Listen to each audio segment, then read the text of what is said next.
Good morning, everybody. Can you hear me?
Good morning.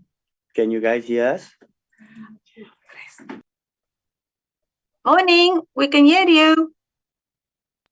Thank you very much.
Sister, how are you?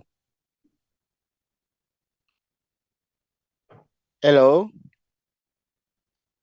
Andy. Yes, hello, Luba. Sister, Yeah, bro. am I audible? Yeah. Okay, thank you. Thank you.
Good morning, honorable members.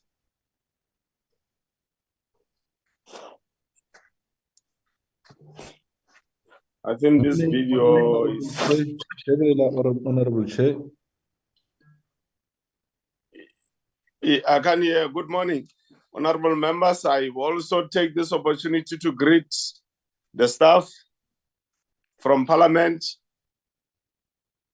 the staff from the Department of International Relations and Cooperation.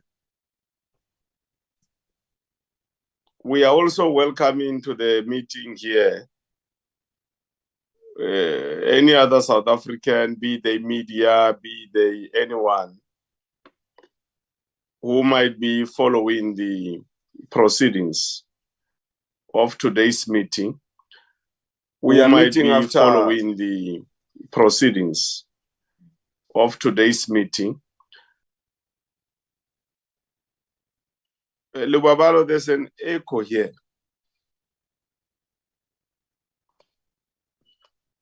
Okay, it looks like there's a delayed transmission of my voice, but I hope we will be able to overcome that technically. I'm sure they should be working on it. Lubabalo, please read the agenda to the members.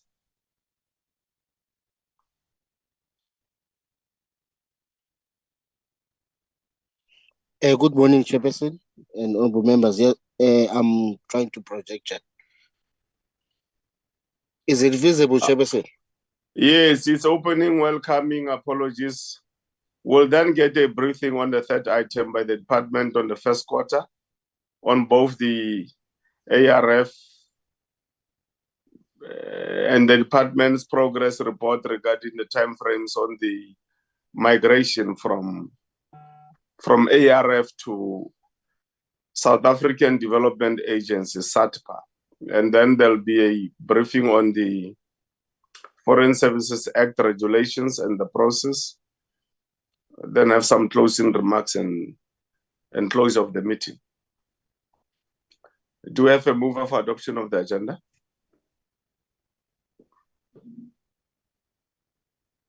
Honorable Mpanza, I'm moving for the adoption of the agenda. And good morning, Chair. Good morning, Honorable Mpanza. Thank you very much. Is there a seconder? On power. Honorable Desmond Timoela, seconds. Thank you, Honorable Chair and members. Thank you very much, Honorable Desmond Moyela. Do we have apologies, Lubabalo? Thank you, Chair. We have 4 apologies, Chairperson. The first one is from the minister. She is out of the country supporting the Deputy President on a working visit to South Sudan. The second one is from Deputy Minister Marsha Khodlamini. She's on an official visit to the Republic of Singapore. The third one is from Honorable Powell. She's out of the country. And the fourth one is for the DG. Is attending cabinet meeting, Chair. Today's meeting, Chair, is led by Deputy Minister Portes, Chairperson. Thank you. Thank you very much, Lubabalo. I was trying to locate Honorable Portes on the screen here. I can't find him. Unless he's using a different gadget. Honorable Deputy Minister, are you there?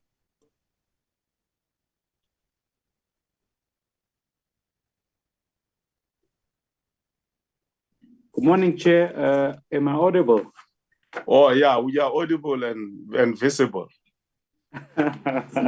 No, thank you very much, Chair. I'm present.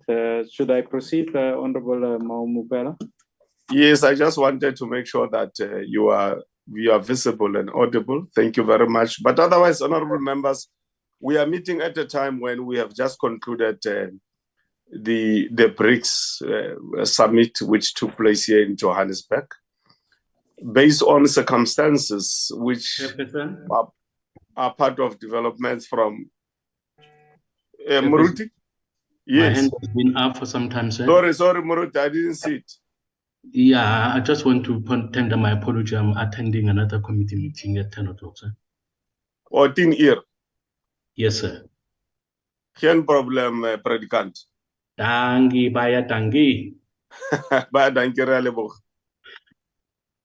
I was saying, honorable members, that we are meeting at a time when there's been a successful conclusion of the BRICS countries summit, which took place here in South Africa. We will also know that the president of Russia, Honorable Putin, had to participate through a video link as a consequence of the necessary correct decision collectively taken by the BRICS members led by Russia itself, that in order not to defocus the summit, the president of Russia will attend through a video link. As we all know, there was this warrant of arrest which was issued based on the Roman statutes. Then the meeting proceeded, went very well. It looked at various issues. We will go into the details of whatever it may have achieved, because we have asked the minister and the department to come and brief the committee about the BRICS summit. But you may have seen, honorable members, that there are members of there are member states who have made an application for admission into BRICS.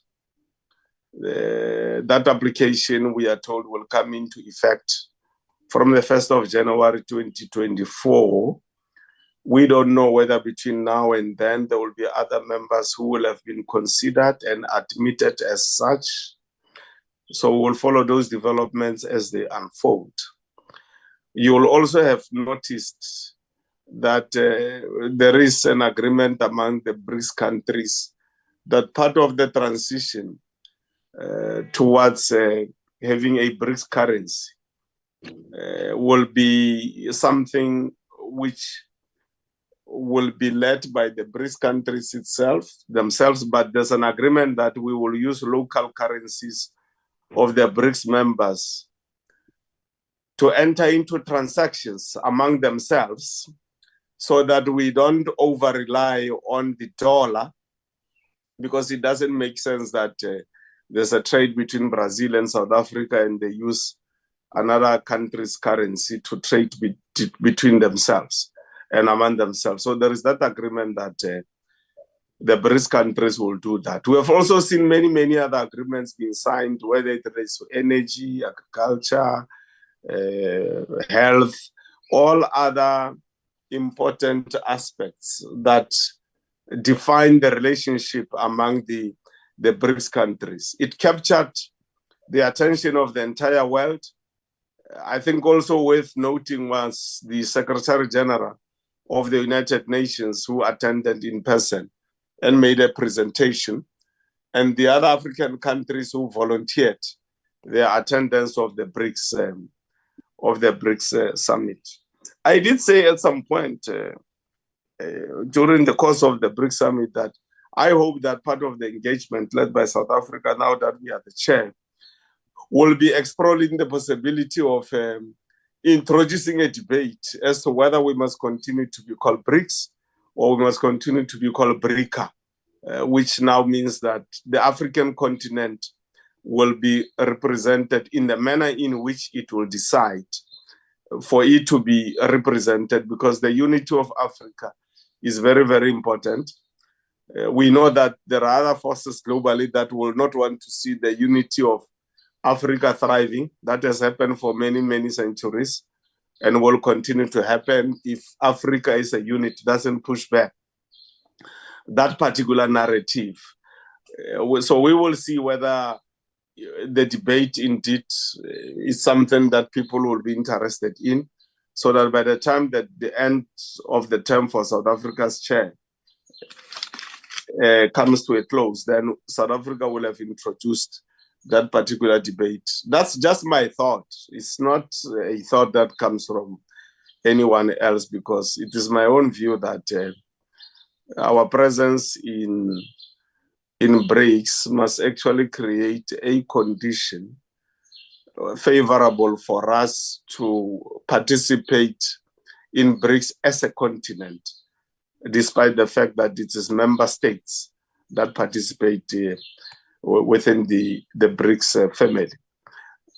Deputy Minister, we have received the apology of the Minister and the other Deputy Minister, so we are now going to hand over to you to make a presentation. Thank you very much.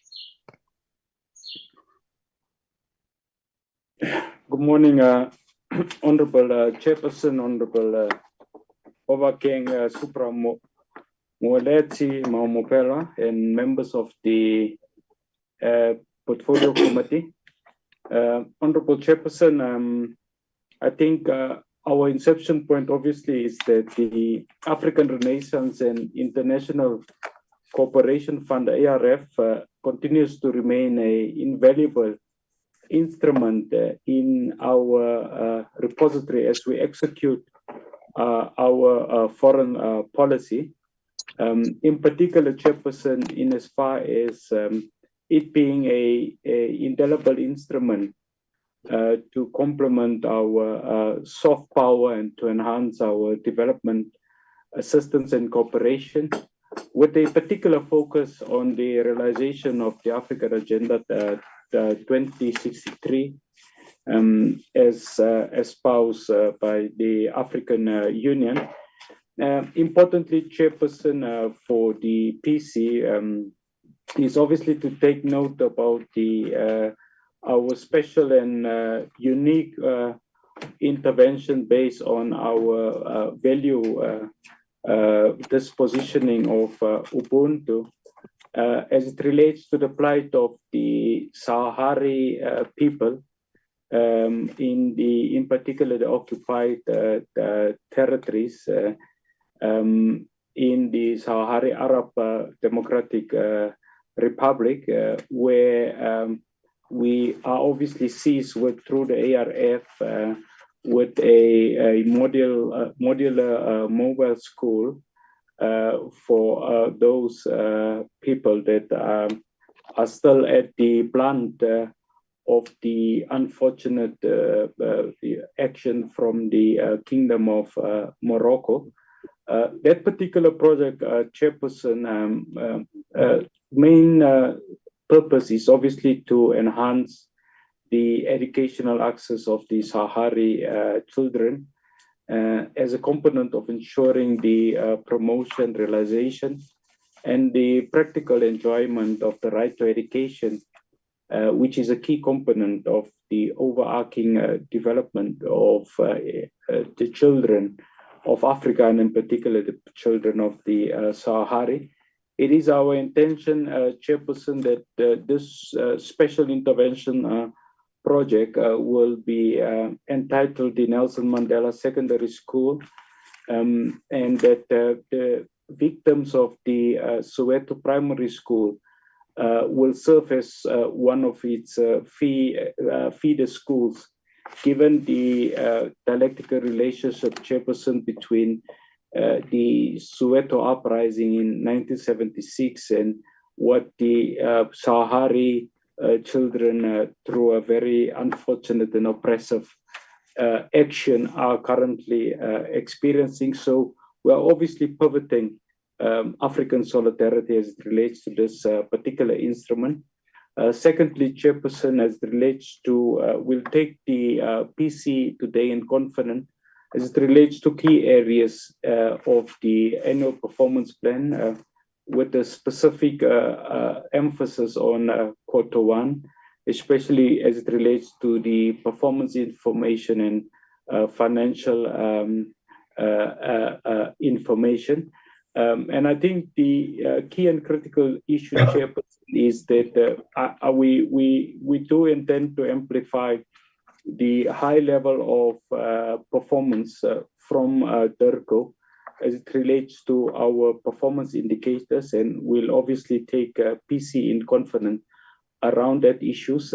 In the financial information, Chairperson, we seek to further take the PC into confidence on the progress that we have recorded towards the part of receiving a unqualified report with the ultimate objective of it having no emphasis. So our foreign services personnel will obviously elaborate as it relates to those issues. Lastly, but not least, Chairperson, the evolution of the Foreign Services Act and the subsequent implementation of the accompanying and necessary regulations we would want to submit today. It's a key area that obviously would require the attention of the PC. And as I conclude, Chairperson, the evolution of the ARF to the South African Development Agency, SADBA, it's an imperative, and our presentation today would obviously focus on that. With your indulgence, Chairperson, and express permission, I must just indicate, and I've not heard the apology, and it's obviously rather unfortunate, but the Director General is obligated to attend the cabinet meeting that is currently in session. I'll obviously follow up in regards to his apology why it has not met the requirements of the PC in terms of it being timelessly reported. But having said that, Chairperson, I will be joined by Ms. Musa, Mr. Sabola, and Mayor Bolai that would obviously do the plenary presentations to the Portfolio Committee. No problem. We can proceed forward. Thank you very much, Deputy Minister, for those important opening remarks.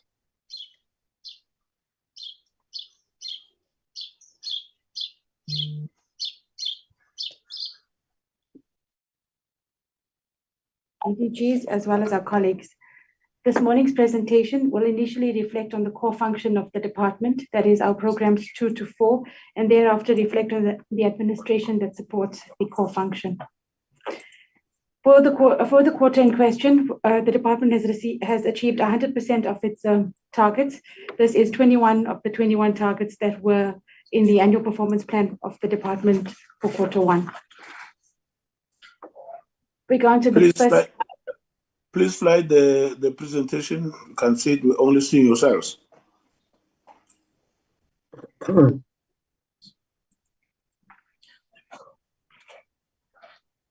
Apologies, Chair. Thank you.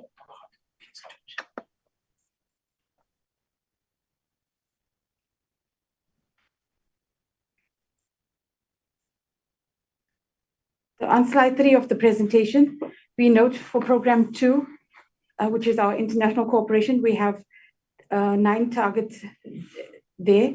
The first one reflects the political reports. There were 3 reports submitted with regards to political reports, the trade and investment, as well as tourism reports. These are the targets for our program 2. In the next slide, I go into further detail with regards to the actual achievements for program 2. This reflects the work largely by our 3 bilateral branches, which is Americas and Europe, Asia, Middle East, as well as Africa. On slide 5, the political reporting. We've had the various structured bilateral mechanisms, as well as the high-level visits and political engagement with our countries on the continent. And I'm just going to highlight the key achievements of each of these visits. The first one is the Minister Pando's working visit with the Republic of Mauritius. We note here that a general cooperation agreement was signed, and this will serve as a mechanism through which the 2 countries would work together across the various sectors. Then is the Minister Pando's political and diplomatic consultations in Angola. Here we acknowledge the Memorandum of Understanding on the tripartite mechanism for dialogue and the cooperation between South Africa, Angola, and the Democratic Republic of Congo. The President's working visit to the Kingdom of Lesotho. The sod-turning ceremony for the Palihali water project here was officiated. We also note that the Lesotho Highlands Water Project is one of the biggest the biggest infrastructure investments by South Africa outside its borders. The midterm review of the third session of the Binational Commission between South Africa and the Republic of Mozambique by our Deputy Minister, Mashego Dlamini. Here we note the implementations of the decisions that were taken during the previous BNC, which was held in March in South Africa, was monitored. And amongst the issues that were consulted on are reflected on slide 7. The minister's working visit to Cameroon. Here we place emphasis on the need to strengthen the legal framework for bilateral cooperation from the senior officials meeting to a joint commission of cooperation. And we've also achieved the consensus was that the two countries should work together in various multilateral fora such as the UN and the AU and have regular political consultations. The state visit to the Republic of South Africa by the President of the Republic of Namibia. A memorandum of understanding here on cooperation in tourism was signed, which will enable the two countries to exchange ideas on improving tourism and maximizing its economic potential. There was also emphasis placed on the full implementation of the Africa Free Trade Area framework to ensure food security and self-sufficiency in the wake of the Russia-Ukraine conflict. The 14th annual consultations between South Africa and Canada by the Director General. The meeting here acknowledged the progress made in areas such as trade and investment, environment, science and technology, arts and culture, as well as development cooperation. The 11th South Africa-Germany Binational Commission by our Minister Pandor. Germany and South Africa here committed to joint efforts for the protection of human rights, and both countries reiterated the need for women, peace and security agenda to be implemented globally.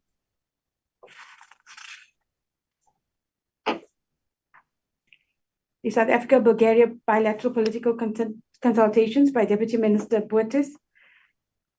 Here, the recent developments around the Africa Continental Free Trade Area and its benefits for the intercontinental trade and investments were consulted on. South Africa-Norway high-level consultations by Minister Pandor.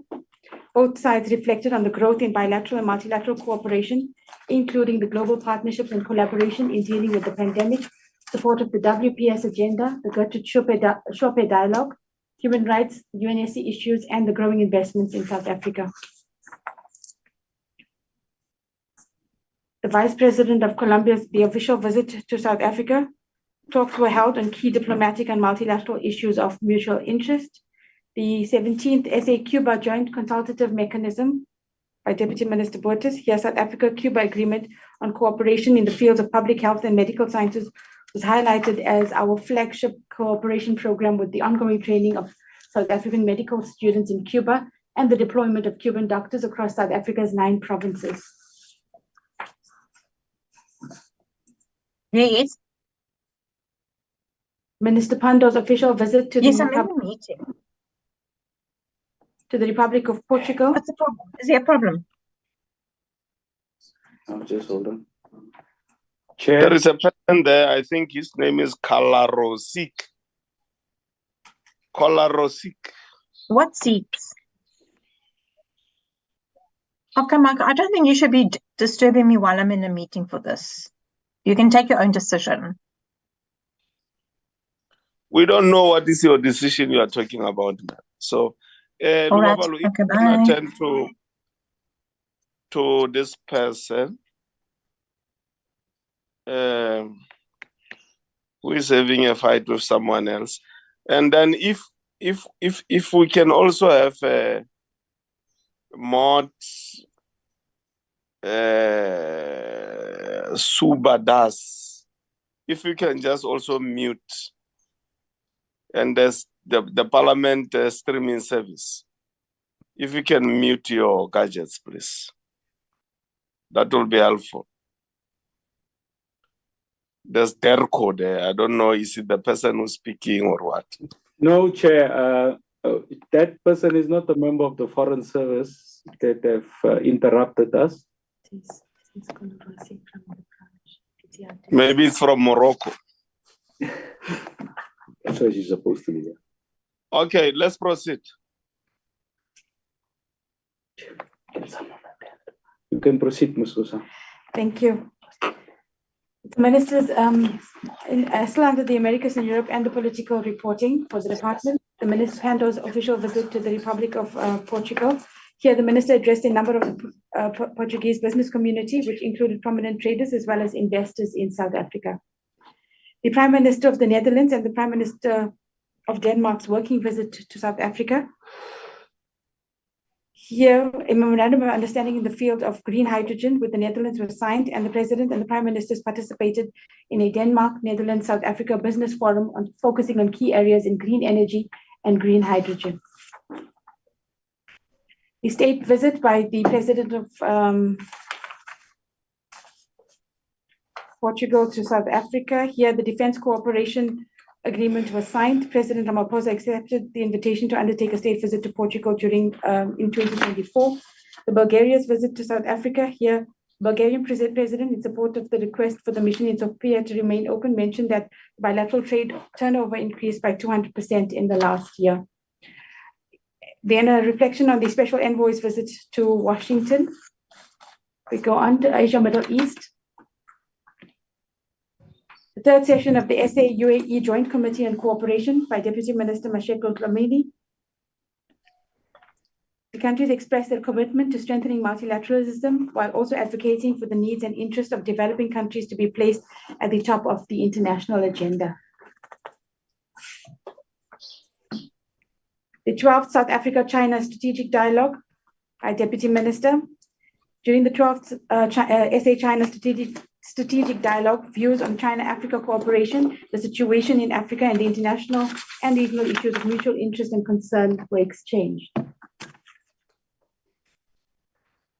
The 7th round of the political consultations held in Astana by Deputy Minister. Here, the meeting agreed amongst the many of the issues that were consulted on, that the expedition of the conclusion of internal processes related to the finalization of the agreement on trade and economic cooperation, as well as the agreement on the exemption of visa requirements for holders of diplomatic and official passports, and the memorandum of cooperation between DIRCO and the Diplomatic Academy and the Kazakhstan Academy of Public Administration needed to be prioritized.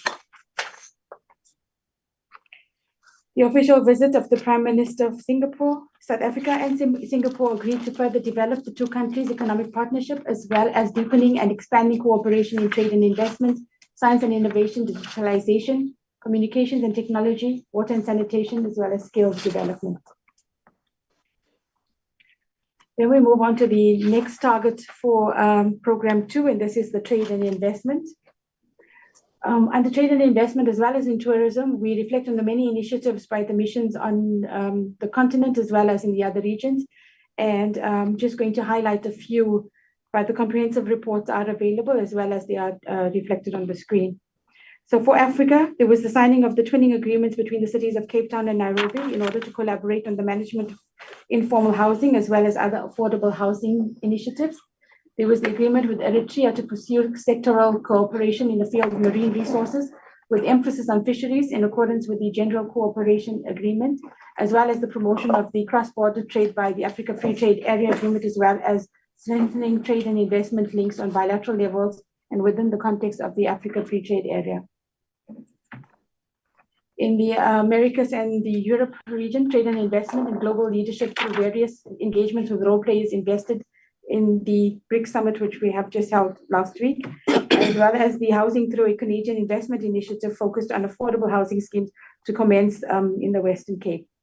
And I have to reflect here that the department always finds difficult to express in terms of what do we do for the man on the street? What does it mean for the South African there? And I think when we reflect on the work of the missions here, we are highlighting exactly what the department does through its missions across the world for the South Africans on the street. Then it's the trade and investment with the Asia Middle East. Here there were consultations on identifying possible South African partners for infrastructural projects, such as the construction of the refineries or power plants, the interest to contribute to the resolution of South Africa's current energy challenges, as well as possible collaboration with the South African government in terms of transitioning to a low-carbon energy sources.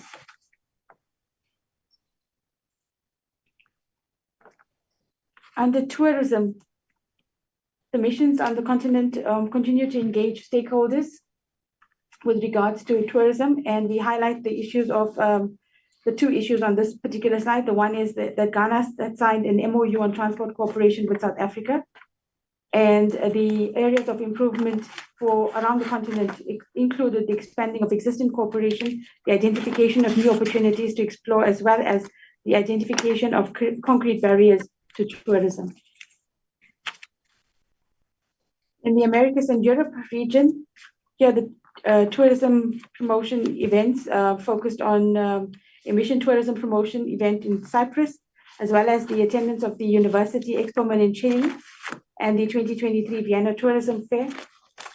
Another point to note is Sandparks, SA Tourism, and the Department of Tourism and identified provinces in SA are strategizing with the Russian Association of Parks in terms of tourism cooperation. In the Asia Middle East region, we found that many of our missions utilize Freedom Day celebrations to promote South Africa as a preferred tourist destination, as well as the promotion of South Africa's tourism, food, wine, and culture. That brings me to the end of Program 2. The next program is our Program 3, which focuses largely on the multilateral work done by the department. Here we have 5 targets, and all 5 targets here were achieved.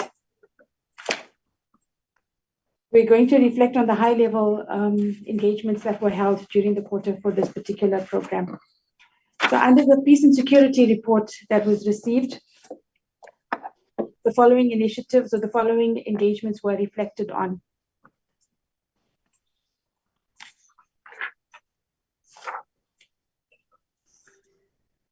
It was the Africa Initiative on Ukraine, the Peace Building Commission, the open meetings of the United Nations Security Council, the 5th session of the Ad Hoc Committee on Cybercrime, the seminar, which is the role of Africa in advancing multilateralism and the United Nations and other multilateral fora, the BRICS Counterterrorism Working Group. Under the report on human rights, we have the consultations in preparation for the South Africa's participation in the 53rd session of the Human Rights Council, the United Nations Permanent Forum on Indigenous Issues, as well as the campaign for the successful re-election of Advocate Klakula to the Committee on the Elimination of Racial Discrimination. There was also the General Equality Forum Action Coalition on the Economic Justice and Rights Experts Leaders Retreat, as well as the 5th Capital Level Focal Points meeting.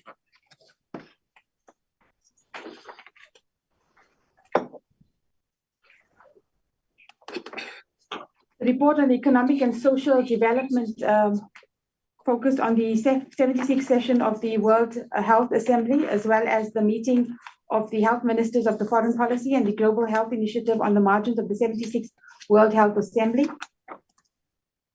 There were negotiations on the Intergovernmental Negotiating Body on the Pandemic Treaty, the 56th session of the UN Commission on Population and Development, the United Nations Economic and Social Council Operational Activities for Development Techniques.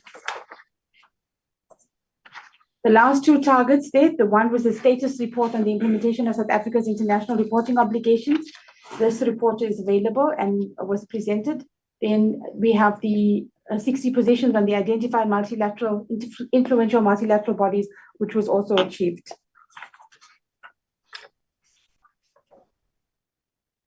Under continental cooperation, we have drafted the 1 report on South Africa's commitment and efforts towards peace and stability on the continent. And this report largely reflected the 3rd meeting of the Technical Support Committee of Peace, Security and Cooperation. For the South-South target, we have the 1 report that reflects South Africa's participation and interest, including that of the African Agenda. The first report here is on the BRICS. We do note that during Q1, the department is engaged in various BRICS meetings as well as engagements prior to the leading up to the summit. It's the BRICS Deputy Minister Special Envoys on the Middle East and North Africa. The 3rd BRICS Sherpa meeting on institutional development. The 2nd BRICS Sherpa and Sherpa meeting. the standalone meeting of the BRICS Ministers of Foreign Affairs and International Relations, the Friends of BRICS Foreign Ministers meeting. Under IORA, we reflect on the 9th Indian Ocean Dialogue on Innovation in Blue Economy and its role in GDP contribution, the 13th biannual meeting of the IORA Committee of Senior Officials, as well as the high-level strategic dialogue on IORA's 25 years. The IORA's African member states and the IORA Indo-Pacific ICLOC meeting, as well as the 8th SA IORA group meeting. Under Program 4, which reflects the work of public diplomacy as well as state protocol and consular services, we note the 6 targets here, and all 6 targets here were also achieved. There were 26 sets of key messages that were distributed to missions and head office on domestic and global development. We've had 3 public participation programs during the Q1, as well as 6 opinion pieces which were published during the quarter under review. And the protocol and consular services, there was a total of 21 incoming and outgoing visits, 13 incoming and 8 outgoing visits. For consular services, we noted a total of 280 consular services rendered, 152 with South Africans in distress, 37 mortal remains, 11 prisoners arrested, 67 service of civil processes, as well as 7 extraditions. For legalizations, we note that the department has processed 12,361 documents for the quarter. Under Program 1, which is now the administration, we note that we have 6 targets here, and all 6 targets were achieved. The first one reflects to the implementation of our digital strategy. We have a comprehensive report in terms of the achievement against the implementation of the digital strategy, a progress report on the implementation of the audit action plan, as well as a report on the training programs conducted in line with generic skills training.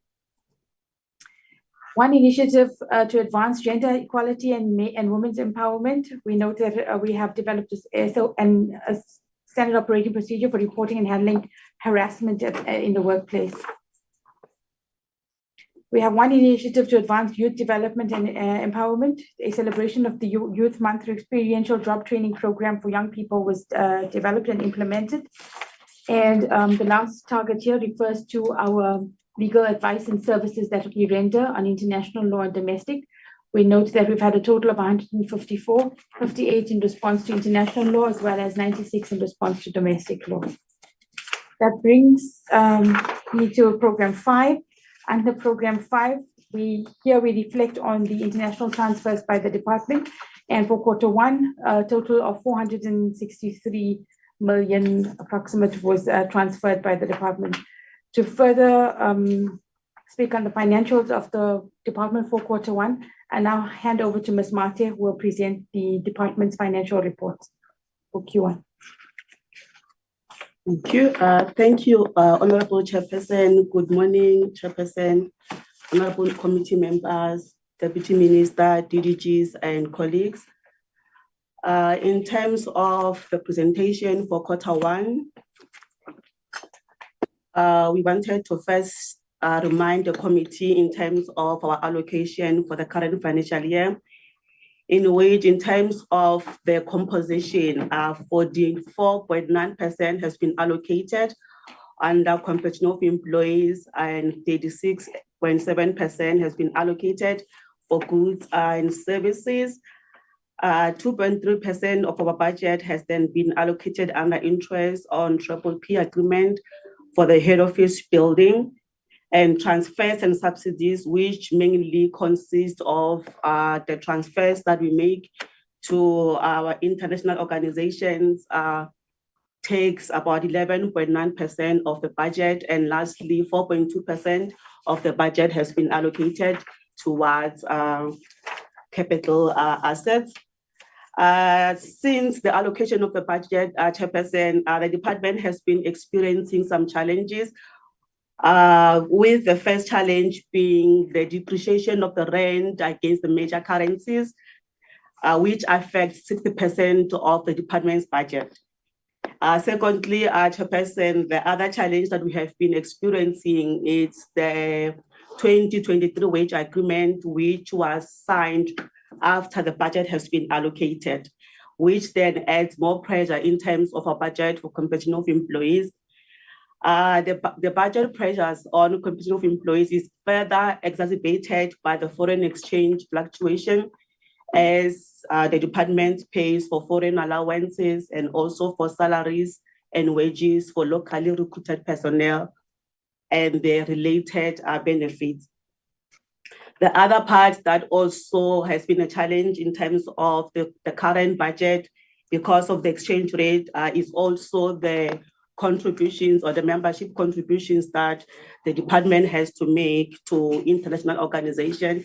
So as a result, the department only managed to make partial payments in the first quarter towards the AU membership contribution and SADC membership contribution, mainly because based on the foreign exchange rate fluctuations. In terms of the budget shortfall, the department has been having various engagement with National Treasury, and we have also submitted a mini-combat submission to address the budget shortfall. Chairperson, I'll then go to the quarter one. Yes, on this slide, Chairperson, we also wanted to indicate the current Forex laws in terms of the actual spending for quarter one. So in quarter one, the department has already experienced a shortfall of 115 million, mainly based on the spot rate that our expenditure was incurred using based on the high exchange rate. And then also looking at the prevailing indicators, we're projecting that by the end of the financial year, the department will have a shortfall of 455 million, mainly because of the high exchange rates that we have been experiencing. As I've mentioned, Chairperson, we have engaged National Treasury and we've also submitted requests for additional funding to address these challenges. On quarter one spending, the department has spent about 32% of the appropriation as at the end of quarter one. When we look at programs, program one spending has exceeded the projected expenditure, mainly due to the payment that was made for Global WAN network equipment that were delivered in the first quarter. Program 2, Program 3, and Program 4 also spent more than the projected expenditure due to the cost of living adjustment following the 2023 wage agreement, as well as the foreign exchange rate fluctuations. And on Program 5, Program 5 spent less than what had been projected due to the assessment letters for comprehensive nuclear test ban treaty and the African Commission on Nuclear Energy that were not yet submitted. As a result, we could not make a payment for this membership contribution.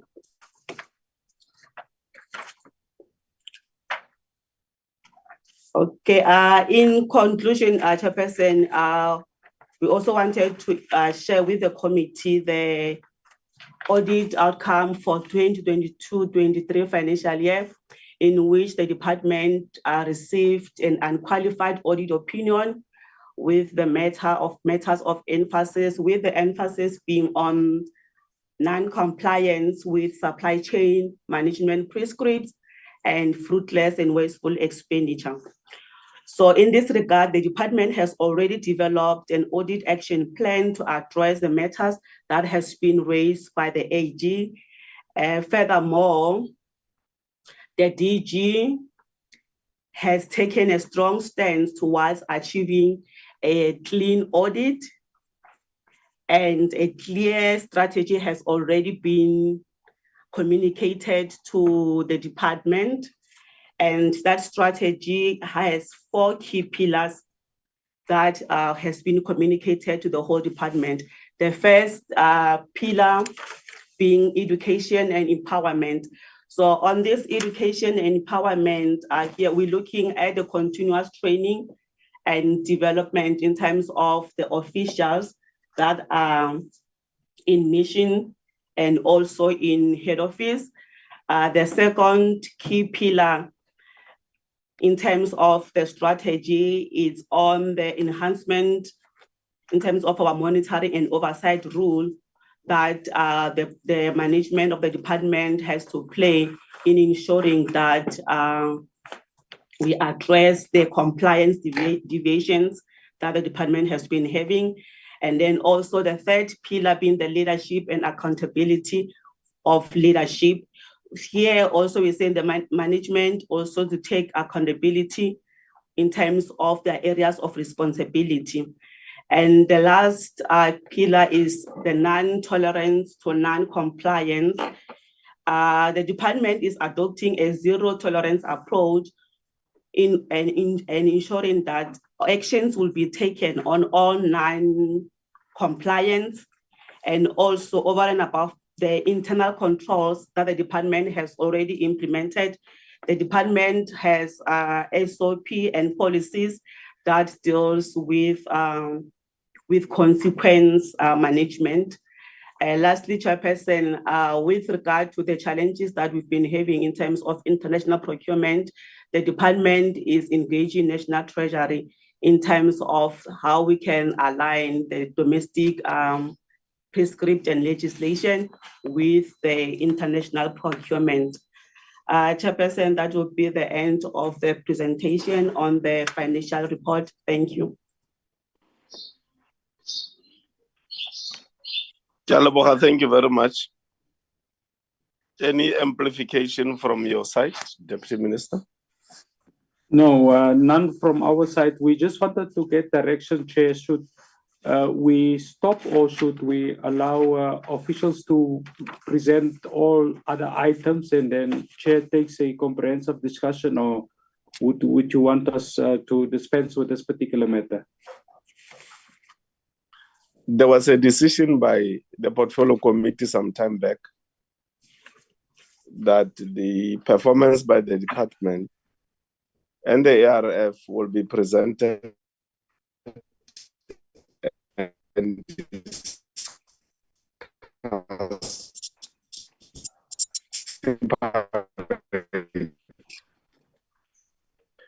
unless there will be a decision for meeting only of the Portfolio Committee to say the presentations can be done and be discussed jointly.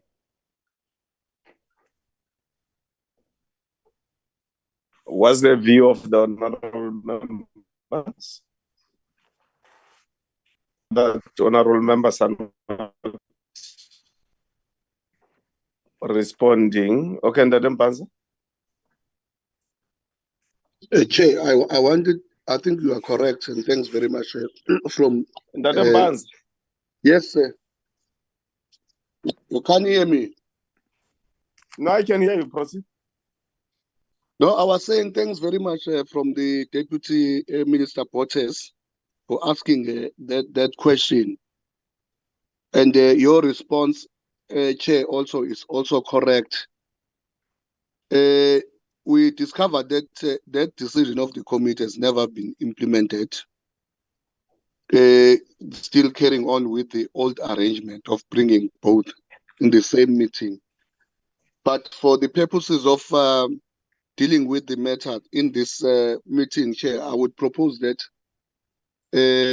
let's deal with both of them. Let them proceed with the presentation of ARF, and then we engage on both aspects that they have presented. But would like a situation, Chair, that going forward, that decision of the committee is implemented. We separate these two and make them in two different meetings, not in the same meeting. Thanks very much, Chairperson. That would be my proposal. Okay, Honorable Mbanza, unless there's somebody who is opposed to your proposal, we are now giving over to you, Deputy Minister, and your team. No, thank you very much, Slalo. Maybe I must just indicate, Slalo, it has been brought under my attention that the PC Secretariat have recorded and received the apology of our Director General. I just thought I must maybe just put the emphasis, and I'll give over to Ntate Brian Sabola to do the next presentation. Over to you, guys. Thank you very much, DM. Good morning, Chairperson. Good morning to the committee members. Morning, DDGs, as well as colleagues from the department. I'll take you through the ARF Q1 performance report, as well as the financial report.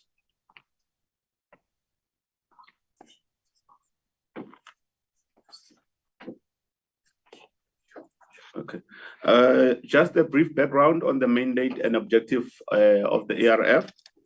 The ARF was established in terms of Section 2, Subsection 1 of the African Renaissance and International Cooperation Fund Act 2000, Act number 51 of 2000, and is subject to direction of the Minister under the control of the Director General. The below are the 5 strategic objectives of the fund, which include cooperation between the Republic and other countries, in particular African countries, promotion of democracy and good governance, prevention and resolution of conflict, socio-economic development and integration, as well as humanitarian assistance and human resource development. Chairperson, for the first quarter of the 23-24 financial year, we had a total of 4 targets, and out of the 4 areas of performance, 2 were achieved, and then the other 2 were not achieved, resulting in the 50% performance for the Q1. The first item target that was not achieved relates to the evaluation of requests, proposals received. As the DMS indicated in the opening remarks, we did receive a proposal, and it was evaluated in the first week of Q2, which is in July, for the contribution of modular schools to the Western Sahara, Sahrawi Arab Democratic Republic, which has been evaluated and it's in the process of requesting concurrence with the Minister of Finance from our side. The second area that we did not achieve performance relates to rescinded projects. Those are the projects that have been completed. However, there's still a budget saving on the project. Menier. Chairperson? You need to take your cursor to that ARF presentation and press it so that it can reflect for all of us on the screen. Yeah.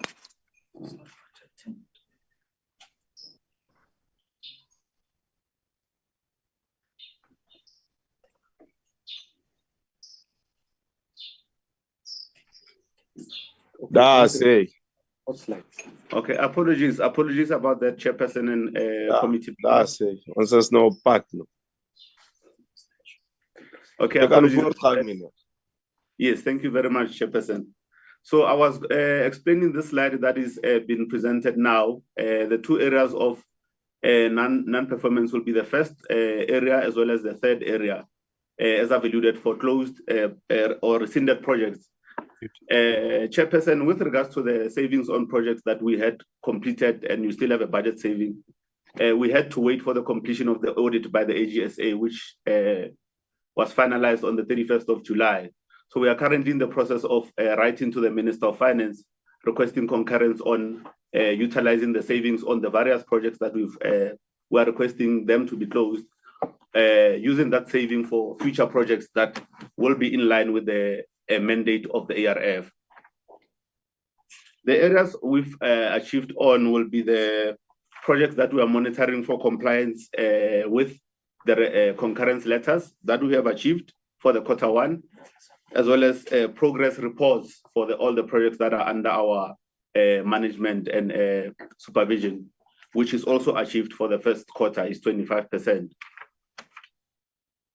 Chairperson, for new projects that we've The new projects that we've received concurrence on during the first quarter, we have these are mainly the projects that were evaluated by the committee, the ARF Advisory Committee, during the fourth quarter, which is the last quarter of the financial year, 22-23. We received the concurrence through our submission to the Minister of Finance.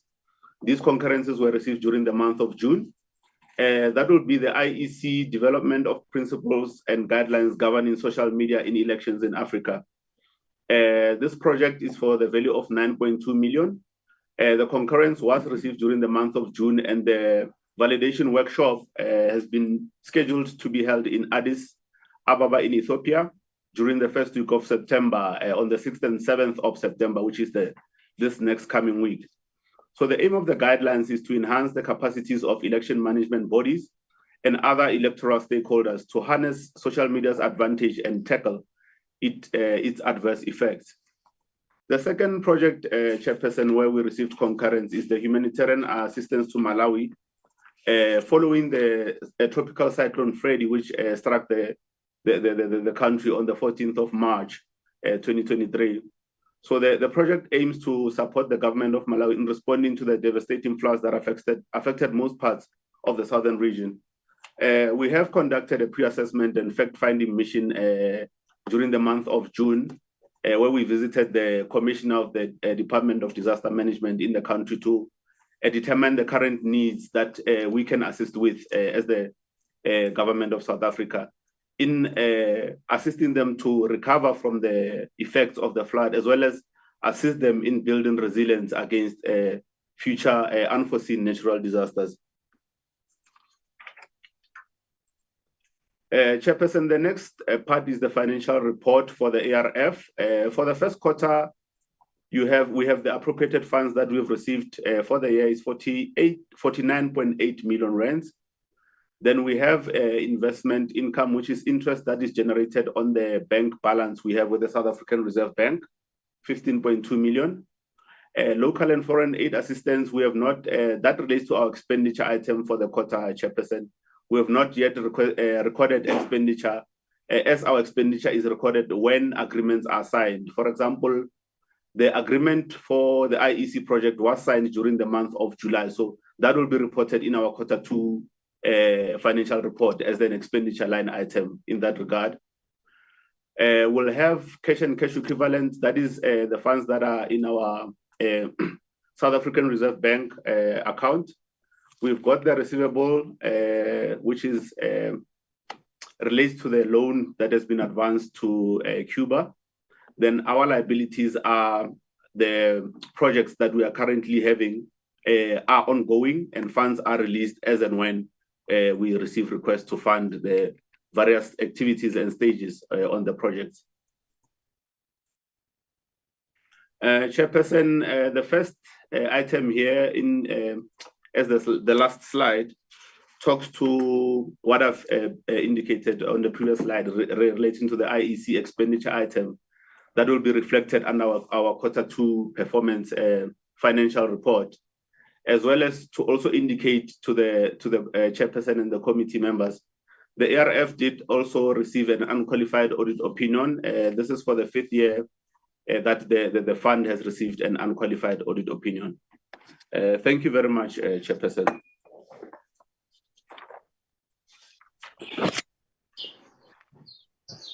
Are you okay, Deputy Minister? I'm good, Chair. Okay, no problem. Honorable members, there's the presentations. We can now engage with both presentations as agreed.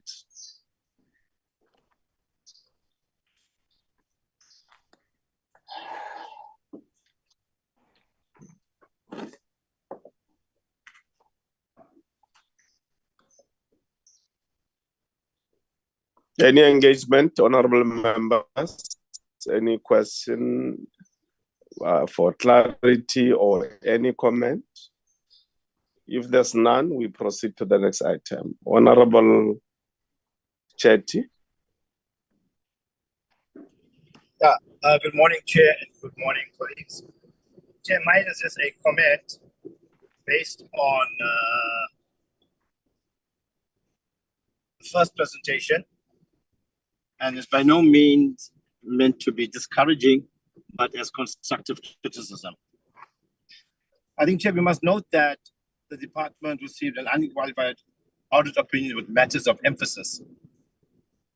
And I think it's important, Chair, that we do not lose sight of how critical that is, because it clearly states the audit action plan that was disseminated to all. Okay, no, sorry there. The audit noted illegal expenditure due to non-compliance in supply chain management prescripts and fruitless wasteful expenditure related to unoccupied accommodation that was highlighted. I'm saying this, Chairperson, because thereafter, the presenter made known that the DG took this matter very serious, and there were 4 pillars. And what I'm saying, Chairperson, sometimes it's nice just to have a nice presentation and saying that they're going to do things to address it. My problem is this, Chairperson. Those 4 pillars, education and empowerment, enhanced monitoring and oversight, leadership and accountability, as well as non-tolerance to non-compliance. Those are the basic fundamental requirements. We're not dealing with people who are the lower rung of the food chain. These are people who are in charge, senior managers as such. So surely we shouldn't be asking, or we shouldn't be stating that what we are going to do to make things better is basically say to the guys to do their job, which is what they were employed for. I would expect there to have been more stringent types of action plan that they were going to take to ensure that the next time round, we do not have an unqualified audit opinion with matters of emphasis. In fact, we just have an unqualified report. And I'm saying this is just like a slap on the wrist to the guys. Those pillars, I would expect it to say things would have consequences, where people would have been fired as such, where people would have been action taken against them. And like I said, Chair, please accept that this is as constructive criticism, but I'm happy with what's said so far. Thank you, Chair. Thank you, Honorable Chetty. Honorable Nkosi. Thank you, Chairperson, and good morning, everyone. Members and Chetty, can you mute? Apologies, Lalo. Yeah, it's not Lalo, it's Peggy Nkosi asking you to mute. No, Chair. I apologize to the Chair. No, Chair, 2 things. The first one is around the issue of the ICT modernization project. I think in Q1, we really need to have a report back from the department on the extent to which the modernization project is taking place, particularly its impact in missions. To what extent is that successful, besides giving people working tools? Is there real-time integration? Are people able to work in their stations at the various missions without interruption or without there being down periods or extended down periods of the connectivity? The second issue, Chair, is around Africa, in particular, SADC. I think the report indicates the extent to which we have had bilaterals with countries in the region. My question focuses particularly on the regional integrated reconstruction and development plan. I don't think that the report speaks to progress in that regard, in the bilaterals themselves, but also across SADC, whether and to what extent the plan is being implemented. Thank you, Chair. Thanks, Honorable.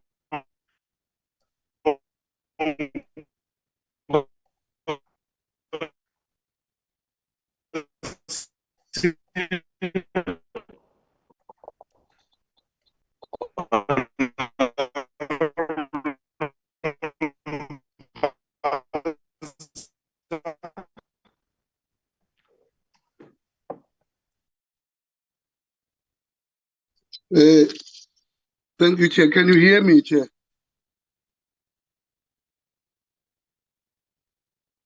Because Madam I Banz. got not. Yes, Chair. Can you hear me? Yes, proceed in that Mbanza.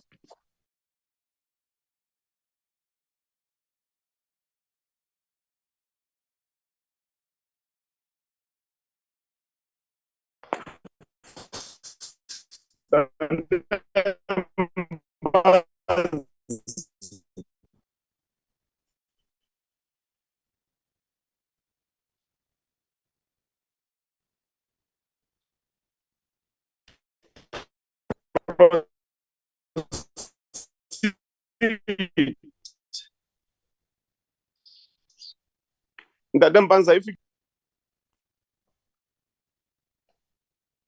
I don't know what's happening. Lubabalo? Chair, I Chairman, have moved. Can you hear me now? We hello, have been Chair. hearing you all along. You can proceed.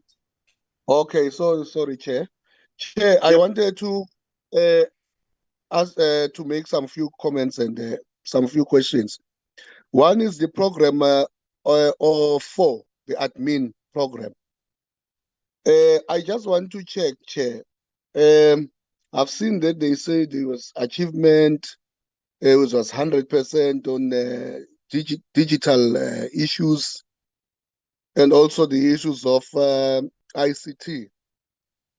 But Chair, what I want to check in German, when we went there in one of the missions embassy or offices, we discovered that they are still doing visas or processing visas manually.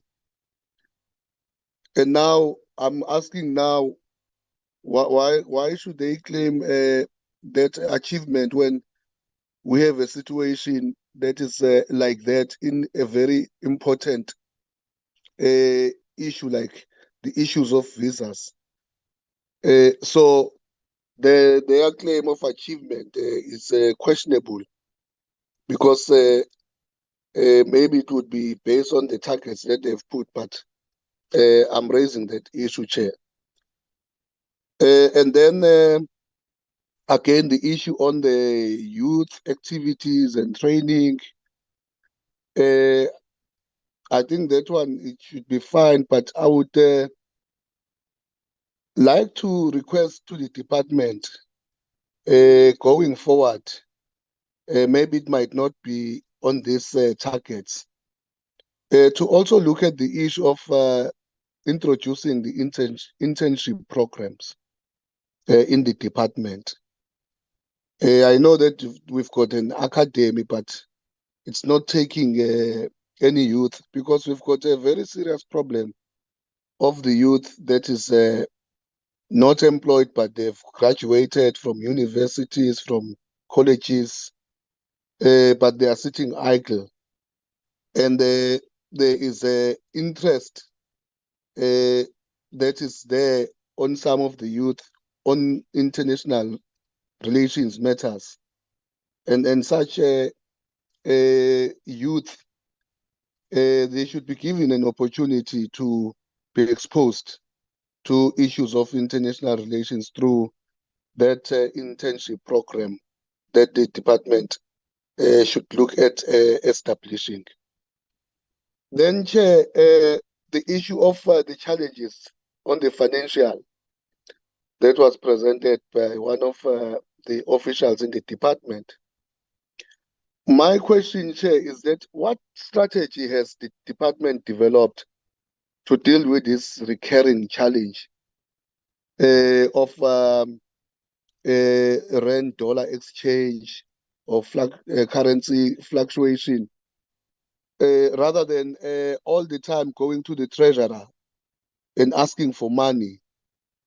You can't experience one and the same challenge year in and year out, and you don't have a strategy to address it once and for all. Because this thing, since we came in our 5 year, we are almost going to be going out. We've been hearing this, that when there's a compensation of employees, then there is this challenge of the rand-dollar exchange. Then when they pay the membership that South Africa is a member of, and then at the end of the day, they have shortfalls, and then they have to go to Treasury. So I would like to find out, is there a strategy that they can develop that and just deal with this matter once and for all? Lastly, Chair, on this issue of the first presentation is the issue that I think Honorable Chetty has raised. I also want to congratulate the department for achieving unqualified audit with matters of emphasis. But really, it's like we are thanking the fish for swimming and saying to the fish, you have swum very well, when it is its duty to swim anyway. Then, Chair, on the ARF, the migration for ARF from ARF to SAPTA, I just want to thank the department, and I think the department must carry on, because this is one area that, as a committee, we are saying we would want to see being achieved or completed this bill, and ended up being signed by the president, because it's going to help us a lot in addressing some of the issues that we have raised. And therefore, I am very happy to hear that the department is starting with the public participation processes, which will then come to the committee, and the committee will start its own processes. But I'm hopeful that when our term comes, then this will be enacted as an act, which will then help us, Chair, to say that as far as our legacy achievements, we've managed in our term to deal with two legislation, which is FSSC and also the SAPTA, which I think will be a major achievement as our legacy, and it will be incorporated, or which will inform our legacy report, amongst other issues that we'll put in that report. But Chair, I think I support what the Deputy Minister said on that issue, and I would like to appeal to the Deputy Minister Borders and the department to really make it a point that when the term comes, this migration has been realized and completed. Thanks you very much, Chairperson. Honorable Mbanza, thanks very much. One issue from my side, Deputy Minister. Next year, it is the celebration of 3 decades of South African freedom. It is my view that there's no way we can do such a celebration as South Africans without also celebrating how South Africa as a country from 1994 came to gradually getting embraced by the rest of the world after such long isolation because of the apartheid system, which was declared a crime against humanity by the United Nations. There doesn't seem to be indication from the department as to whether, for instance, we are going to be looking at the treaties, at the agreements that we have signed with other countries, progress we have made on them, challenges along the way, and how that continues to shape our relationship as South Africa with other countries. That's also part of educating society and increasing the level of consciousness of society generally on how we have done it in international level. That's the only matter I wanted to raise. The matter raised by Honorable Mbanza yes, he's right about Germany and the manual approval processing of visas. But we will be dealing with this matter in detail as soon as we have adopted our own report and as soon as the department has also responded. But because it also relates to money spent to try and smoothen your systems such that you improve performance in overall and in spending, you can respond to that matter, Deputy Minister, and your team. Over to you. Right. Thank you very much, Chairperson and members of the PC for the inputs and the comments, Chair. I think, Chair, let me. I'll obviously.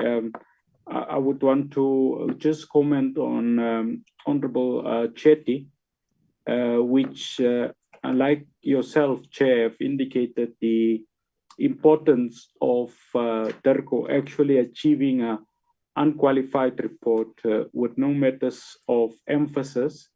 And we wish to recognize the acknowledgement of the progress that the PCF observe. And I think we are committed from the Executive Authority, Chair, to ensure that the path towards a clean audit becomes a immediate reality. And it, for that matter, Chair, that we have been fortunate that there has been an appointment of a permanent chief financial officer.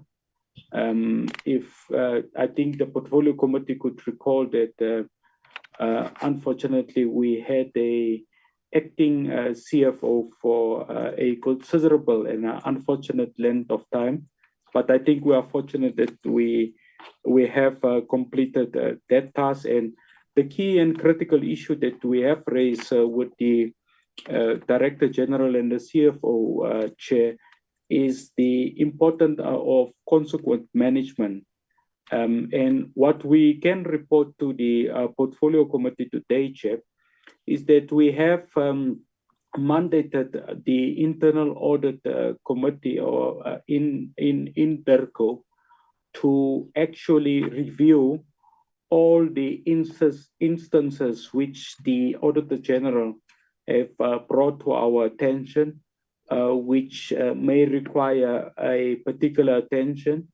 And as we are speaking, Chair, we are also confident that subsequent to the work that the internal audit committee have done to highlight those cases that requires the attention of our labor relations unit, we will in the immediate future take the PC into confidence on the corrective and the remedial actions that has been taken in regards to that matter. So I wanted to respond on that issue, Chair. And I think the second and last issue before I hand over to our foreign service is that I think I have noted a special intervention from the portfolio committee chair that have implored DERCO to look at the compilation of a 30-year review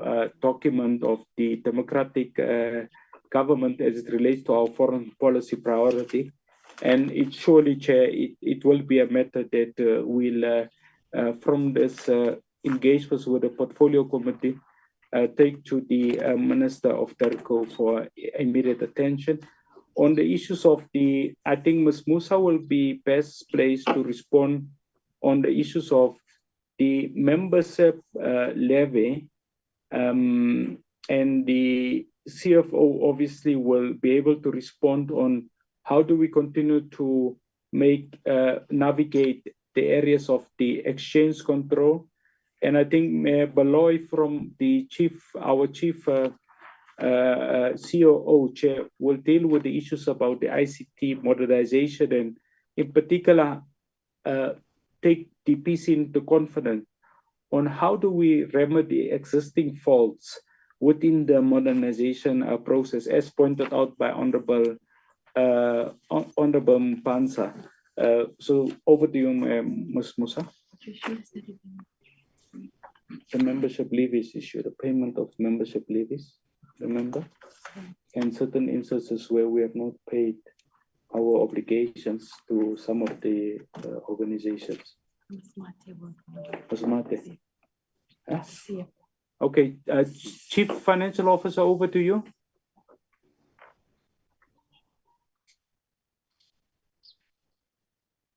Thank you, TM. Thank you, TM. Good morning to the chairperson, honorable chairperson and honorable members. The question around the foreign exchange fluctuation, currently, honorable chair, the best thing could have been to hedge, but unfortunately, as a public sector, we are not, we are not allowed to do the hedging. So the second thing that we are really looking at now is we are working with National Treasury that in the beginning, when our budget is being considered, the exchange rate fluctuation is also embedded in the beginning, like they do with the inflationary rates. So that will at least reduce the impact that we are feeling during the year.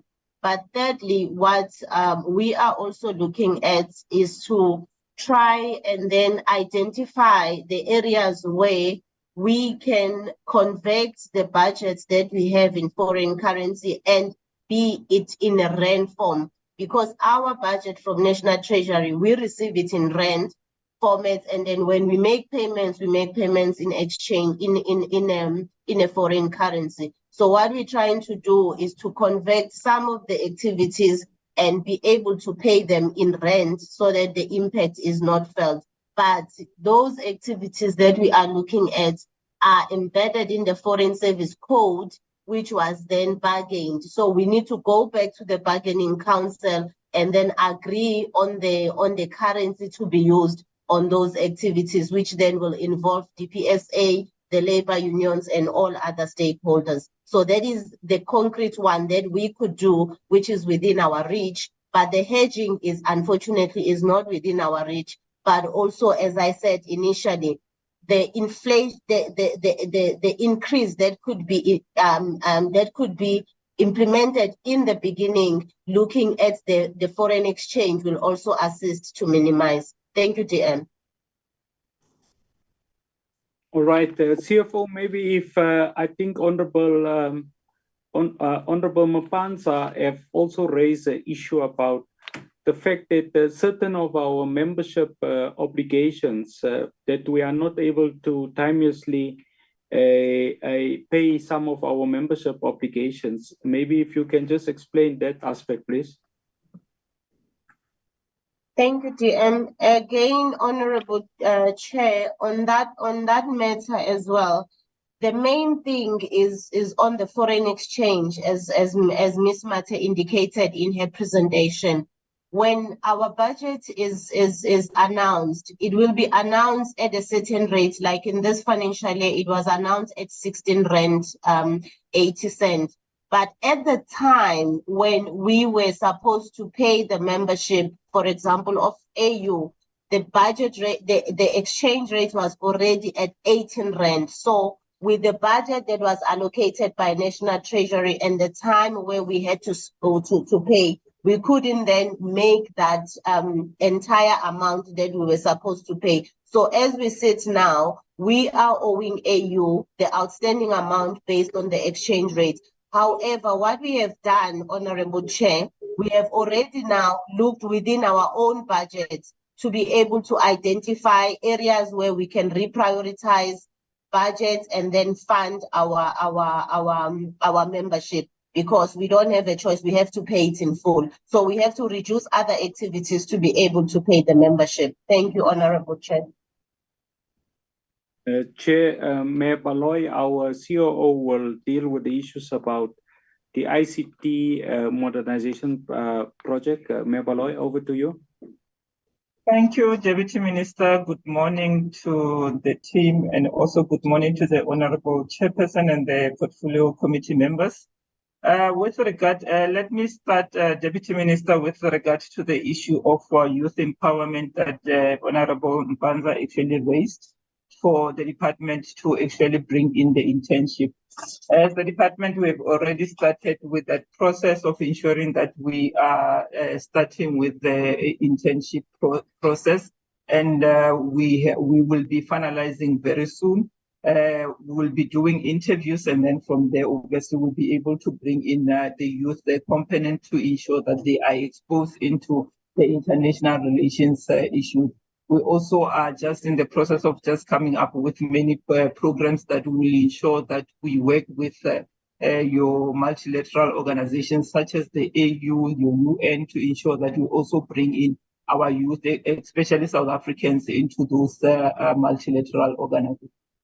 We are in discussion with the organizations, and the discussions are actually at the very far end, towards the end of the finalization of the agreement.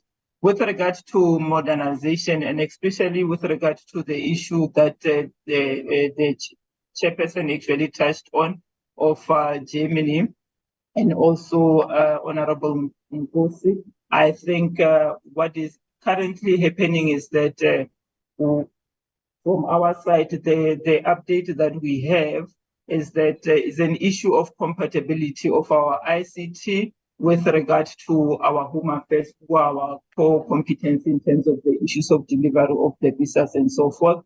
Our DG met with the DG of Home Affairs in the last meeting that we had of the audit committee. That's as far as we are aware of the update. And unfortunately, the CIO is off sick and will not be able to just give us the final end of what the agreement was.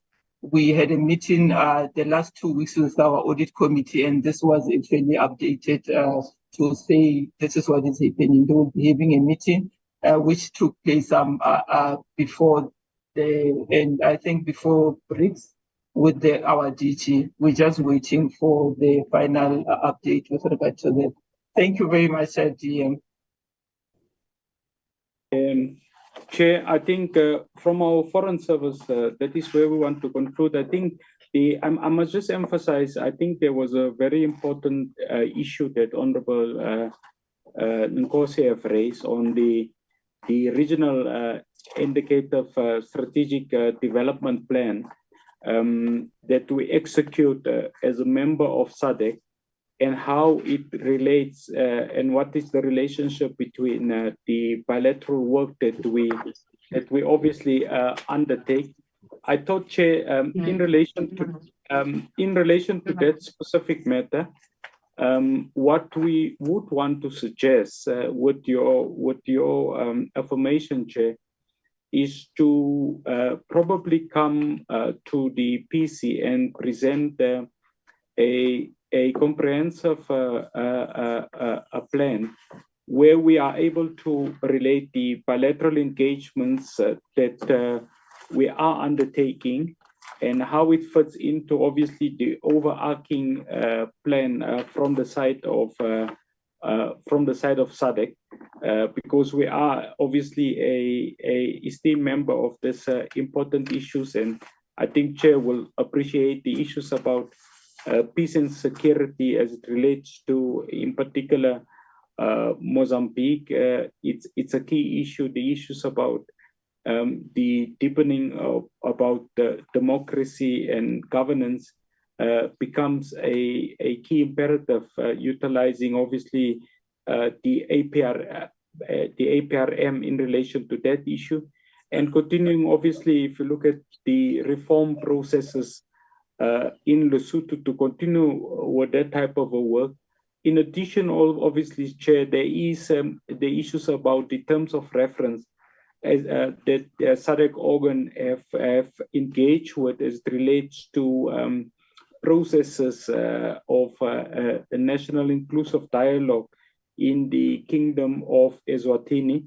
So we would want to obviously substantively present that, and I think it's a key issue that Honorable Nkosi has highlighted, and I thought that maybe as a standalone, Chair, that the PC will give us that privilege on its program to present that very insightful intervention from Honorable Nkosi. Thank you very much, Chair.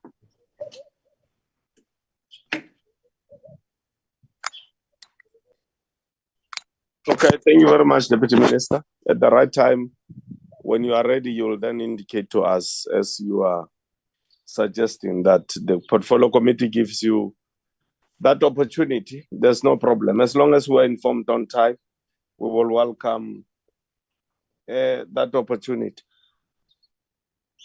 In the options relating to these fluctuations of the exchange rates and how it's affecting the auditing results of the department. One of your options, Deputy Minister, is to talk to Treasury so that they themselves do the payments. You simply agree with them that they do the payments, then internally through memos and whatever, they do the payments directly. And the note will be attached to the documentation to be presented to the AG for auditing purposes. That's one option. Another option, because you can't do hedging, I don't know, maybe based on some laws, is to engage the state-owned entities which can take over that responsibility, whether it is the IDC and so on. I'm sure if you sit out and you work out a way of them taking over that responsibility, they can. The PIC, I mean, it's a body, for instance, that does investments globally. So they deal with such transactions almost on an hourly basis because of the fluctuations of currencies. So you may want to engage them. We are a developmental state, so everything should be possible for us to do those things, because you are not going to, it's going to recur this thing if we don't do something about it. I take it that this were earlier hands, Honorable Nkosi, Honorable Chet. No, Chair, mine's a follow-up. Mine is a follow-up. Oh, okay. I will have to talk to Zoom so that they, next to the hands, they must insert a small F there, which will say follow-up. Then we'll know that this is follow-up. But they'll have to pay me for that because it's a new idea, which they will have to introduce for conferences and meetings. Then if it's a question, there'll be a queue next to the hand. This is good entrepreneurship ideas. Over to Honorable Chetty. Yeah, Chair Bongo Salo. Chair, similar to you, I was going to wait for us to present the report to discuss the issue around the ICT. But since the Honorable Mpanza opened the door, I must say that we've had 18 months of fruitless and wasteful expenditure on having a contract that was supposed to have been terminated, continue, and we were paying. Now, I must say this, Chairperson, I'm very disappointed in the response received from the CEO, because it is not only in Germany where we witnessed this was a problem, it was also a problem in Portugal where we went to. And according to what we had heard, Chairperson, that all of our hubs were having a problem with this matter. And I am a bit astounded right now. I would have attacked a bit more harshly, because I'm waiting for our report to be presented and for the responses from the officials. But surely the officials right now should have known that there is this issue. And they shouldn't be waiting now to tell us that they're still having a discussion around the matter and that they will come back and give us an answer to that. It is unacceptable that we have to go on an oversight and to be burdened by the officials telling us that they cannot do their work competently due to the fact that the ICT changeover had flaws in it. Yet we were misled by the department to say to us that they needed the extension. And Chairperson, this was 3 by 6 months extension for them to do the crossover, which will be handed around amicably so that we do not disrupt the services. Unfortunately, Chairperson, after having wasted all of that money, we're still in a position where the basic stuff, where the visas had to be handwritten. So I'm expecting from you, Chairperson, that the officials will make sure that when we present our report next week, that they have answers for us, and they're not going to faff around to tell us that this is what will happen and they're waiting for somebody else to come back or somebody's on leave or whatever else it is. Because this thing did not happen overnight, Chairperson. This thing has been in the making for the last 6 months. Thank you. Okay. Honorable Nkosi? No, Chair, I think Honorable Chetty covered me. Maybe what we can request the department to do in regard to ICT, modernization, compatibility, interface, all those things that they reported to us, is to really do the background research before they even respond, because our lived experience in Germany tells a different story. And I agree with Honorable Chetty that perhaps we should discuss this when the report on the oversight is tabled, rather than raise the issues now. And also in light of the fact that the Chief Information Officer is not in the meeting and the department may not adequately respond, it will be responsible for us to really defer this matter to when we discuss the details of the report, because the response that they gave now is totally different from our experience in Germany. Thanks, Chair. Thank you very much, Honorable Nkosi. Indeed, that is true. But we'll come back to this matter substantively, I think, next week. Okay? Is there anything, Deputy Minister, before we move to the next item? No, I think I'm in agreement with the line that you are giving. Thank you very much, Chair. Okay, next item. The next item will be the evolution, Chair, as it relates to SADPA. Mr. Brian Sabola will obviously lead us in relation to that.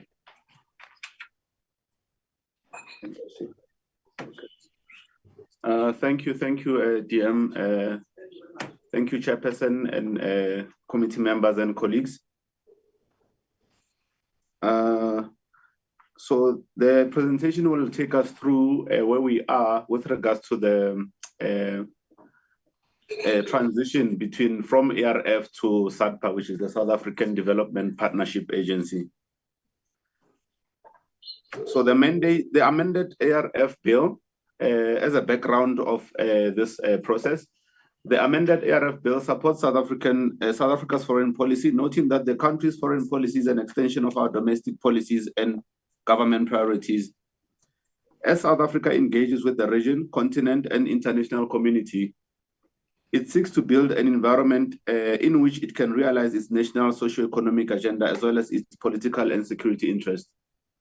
The purpose of the amendment bill is to rename the African Renaissance and International Cooperation Fund to the South African Development Partnership Agency, meaning that the amendment of the ARF Act aims to create a fully fledged development agency.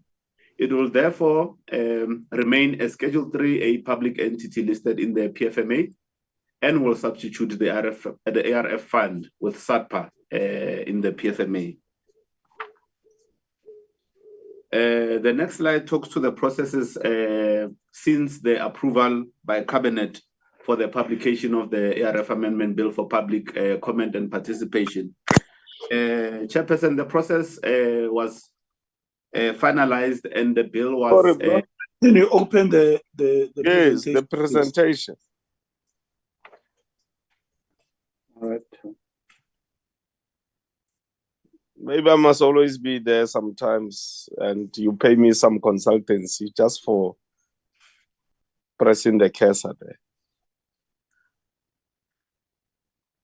Apologies, Chairperson and members. Yes, it's not yet reflecting on the screen.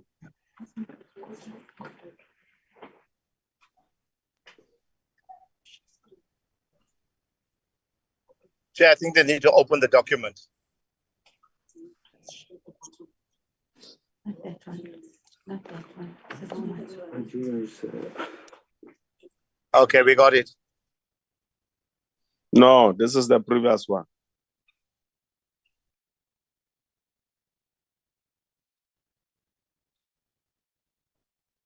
Unless you want a repeat of that slide.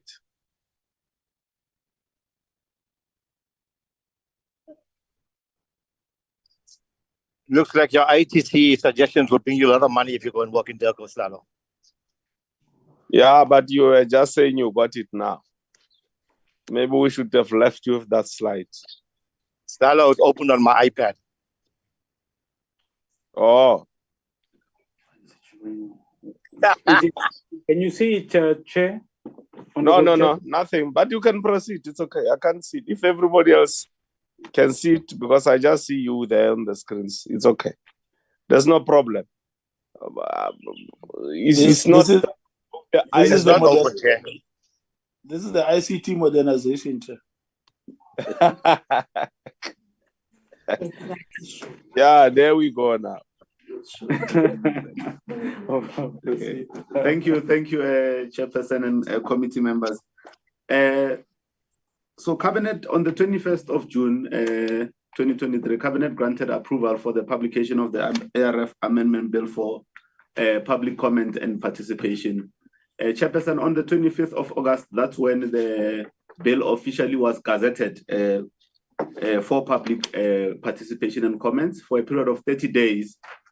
And as part of that process, we provided various channels for submission of the comments, amongst others, which include a registered post, hand delivery, as well as a designated email address to which comments can be submitted through to the department through those channels.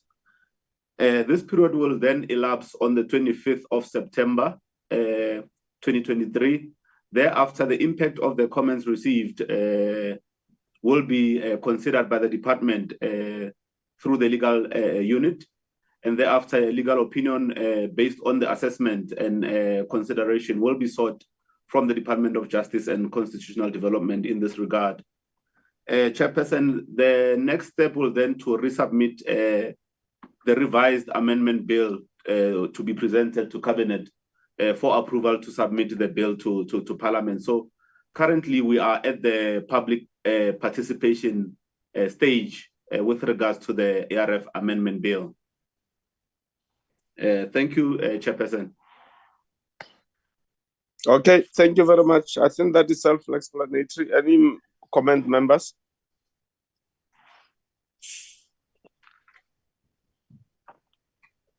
No, Chair, I've made my comment earlier on. Yes. We will await the process, and at the right time, we also have to take it for public consultation. So we will await that stage. Next item, last item.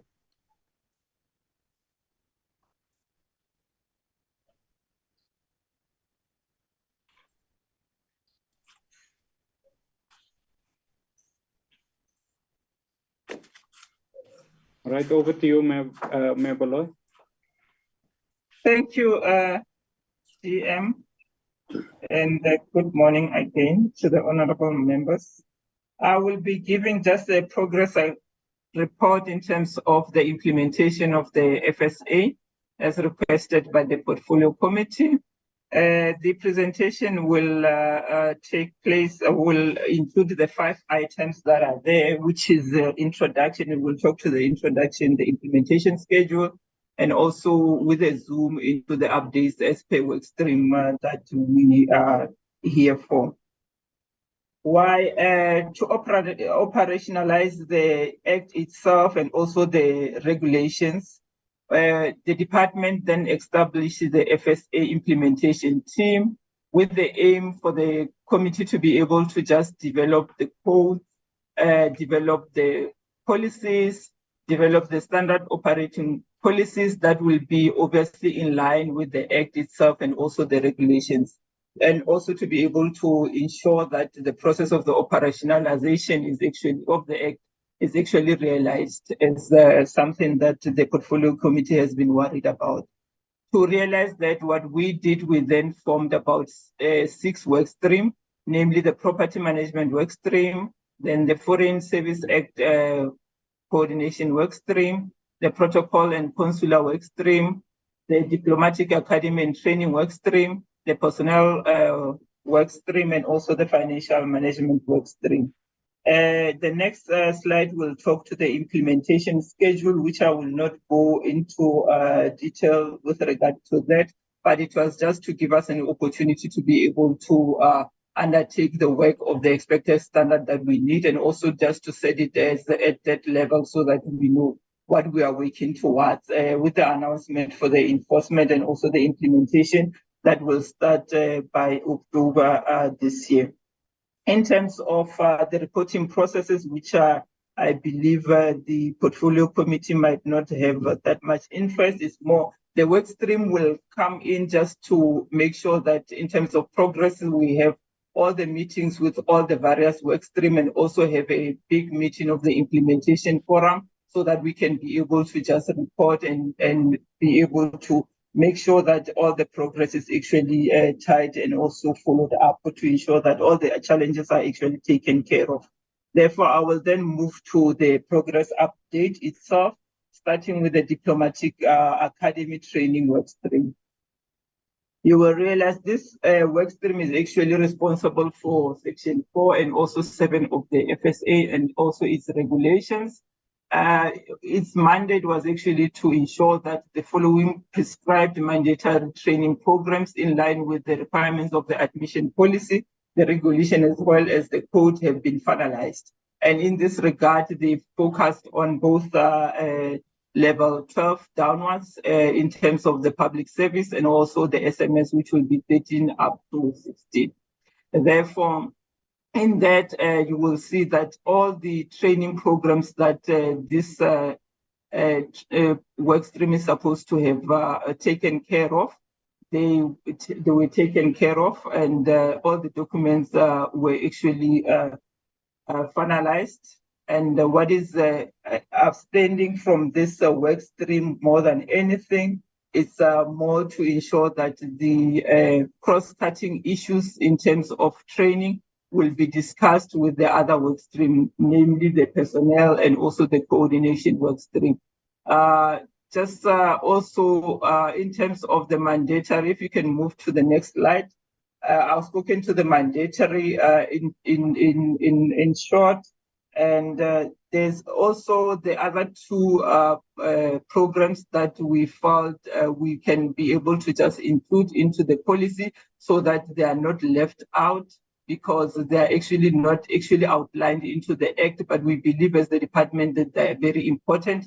And those non-prescribed foreign policy training programs are 2. The one is the language training, and also the training for all the spouses that will be accompanying whoever that is posted abroad.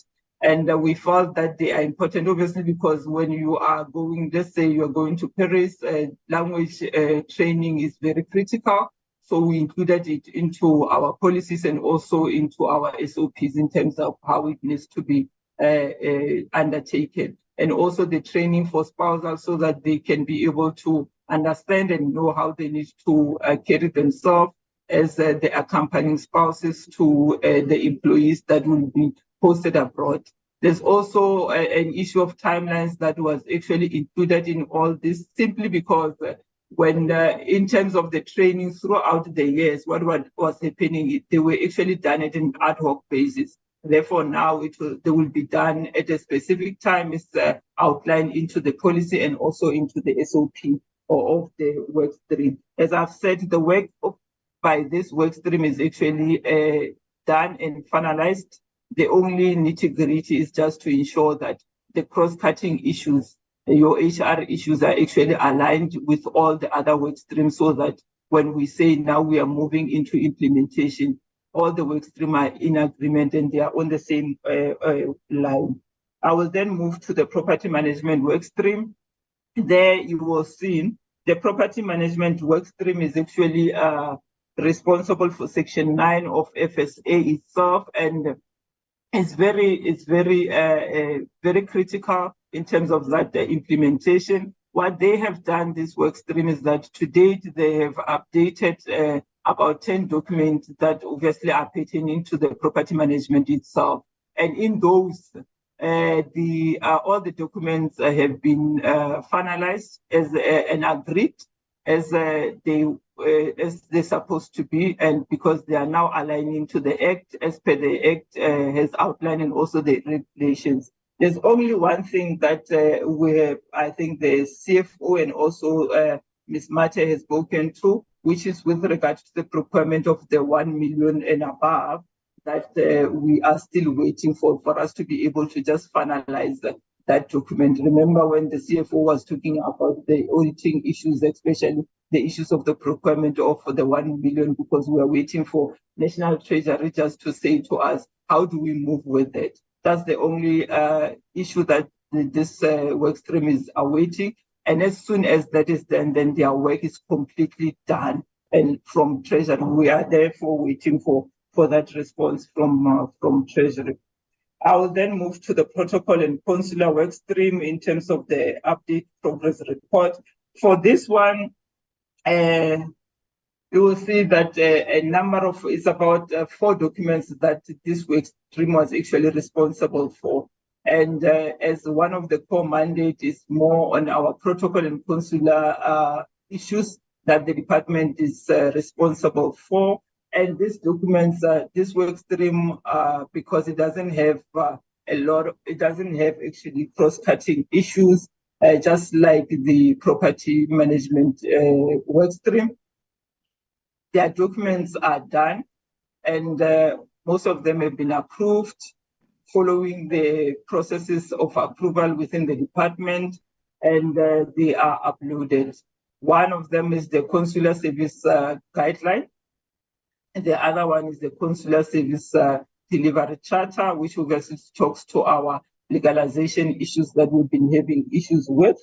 The third one, obviously, is the consular service handbook. With regard to this work stream, the work has been finalized.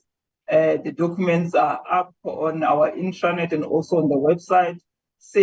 Also with the realization that the work that is done by this work stream is more public orientated. That is why we ensure that everyone would be able to see what we are ourselves as the department are agreeing to and committing ourselves to in order to be able to assist the public out there.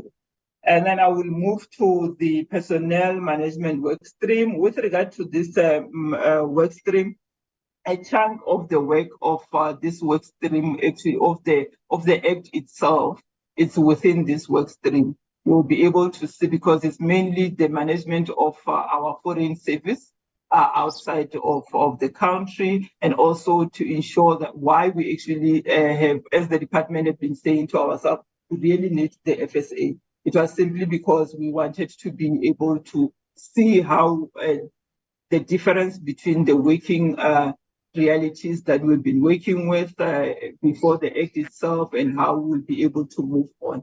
So you will see that a number of policies were actually updated from here, such as your transfer policy, they were actually done. Your discipline and also grievance policies were actually also updated there.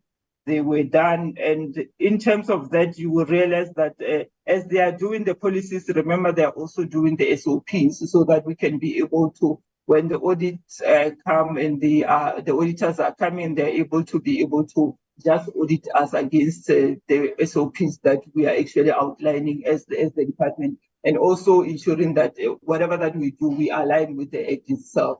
In terms of this work stream, a number of the issues that the Act is actually talking to were falling within the Foreign Service Code, what we previously called the Foreign Service Code.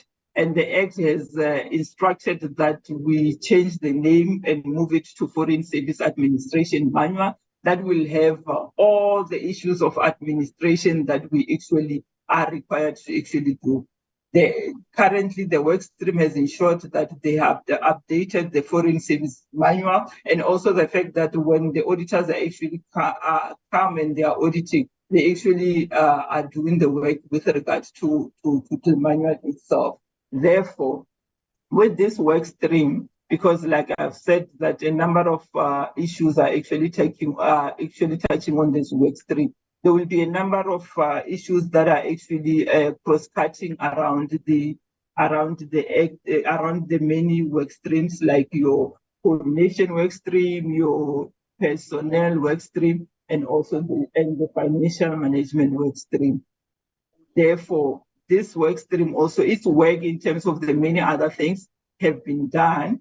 They are only waiting to ensure that the cross-cutting issues are also just finalized to say, how do we then move from there? I will then move to the financial management work stream, which also has got about two responsibilities to ensure that the MOU currently that we have in the department with other partner departments are actually aligned to FSA and also finalized. So, and also to ensure that the financial management chapter within the Foreign Service Administration Manual is actually updated and also aligned with FSA and also its regulation. With regard to this work stream, the work has been done. It's towards its finalization. The only issue that is outstanding is to ensure that those cross-cutting issues are speaking to each other with regard to the personnel, to the training, and also to the coordination issues.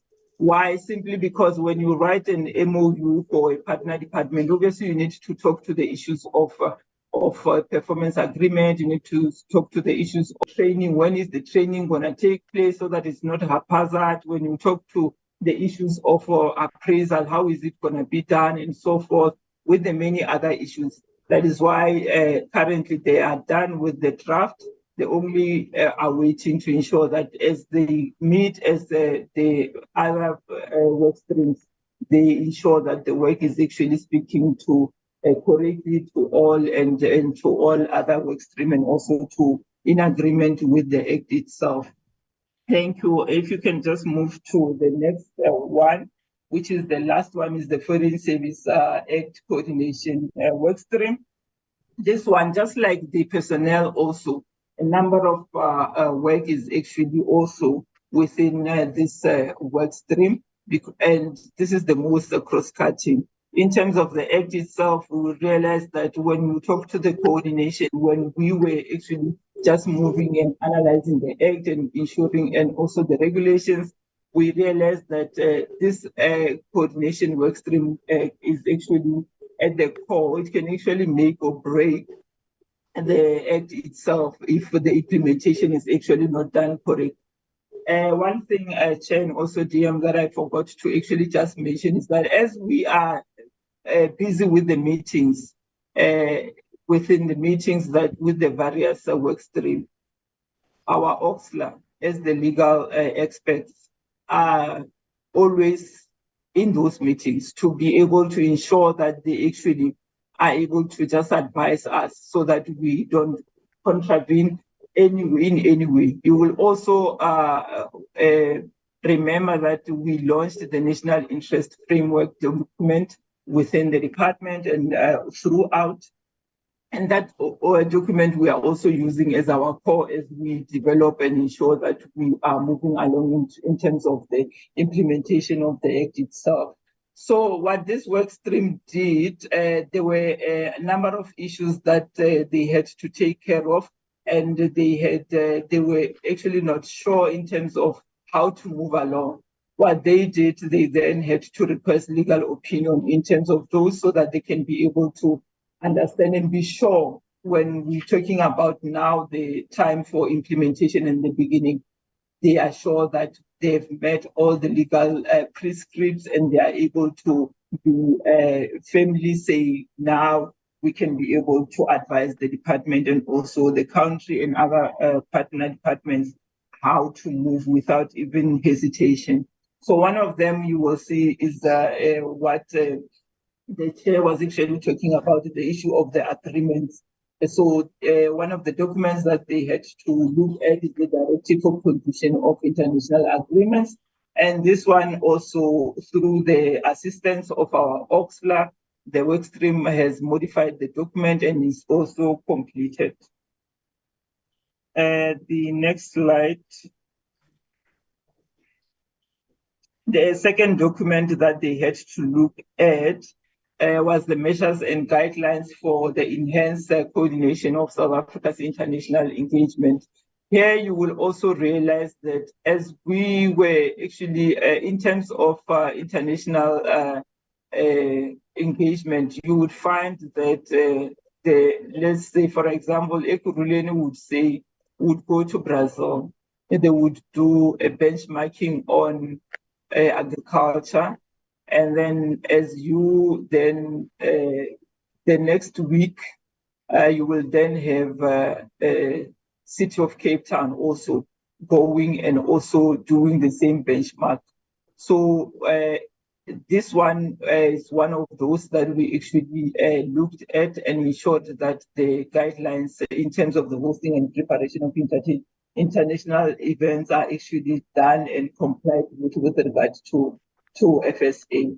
There was also an issue or a suggestion that because we know that when we do international engagement, there's also non-state actors that are obviously active in this terrain.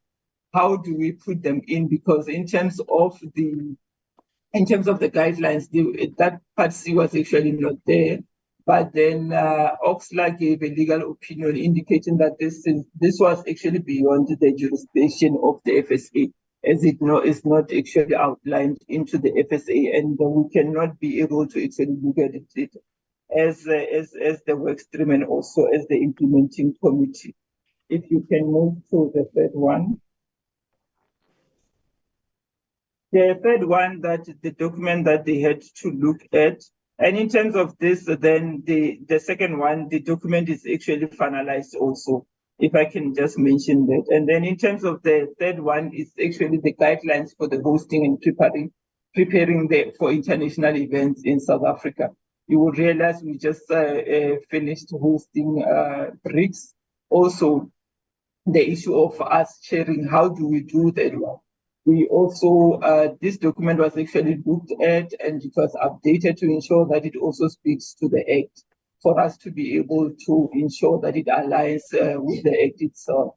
This also was updated and also is actually done and is finalized.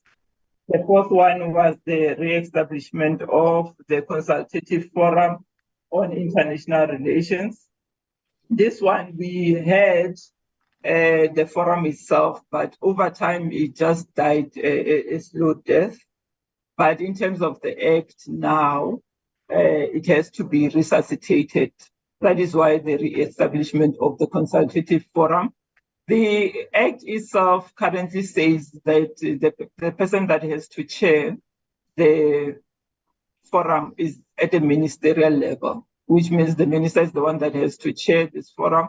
But then obviously knowing the kind of work that we do, but also looking at how the minister from that level can not be able to also just engage with all the technical level colleagues from other technical departments all throughout the country. And it might be a hazard, it might not be able to work as we would like. We then have created through this document what we call the Technical Consultative Forum, which will be chaired at the DG level.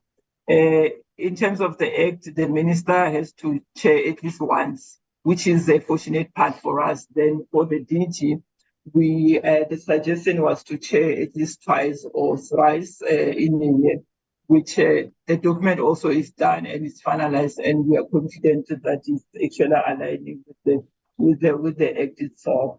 Then I'll move to the fifth one, which is the foreigns, which is the appointment of the head of mission. Also here, if you check, I think it's section 3 or 4 of the Act itself, there were some issues that the work stream also had to look at.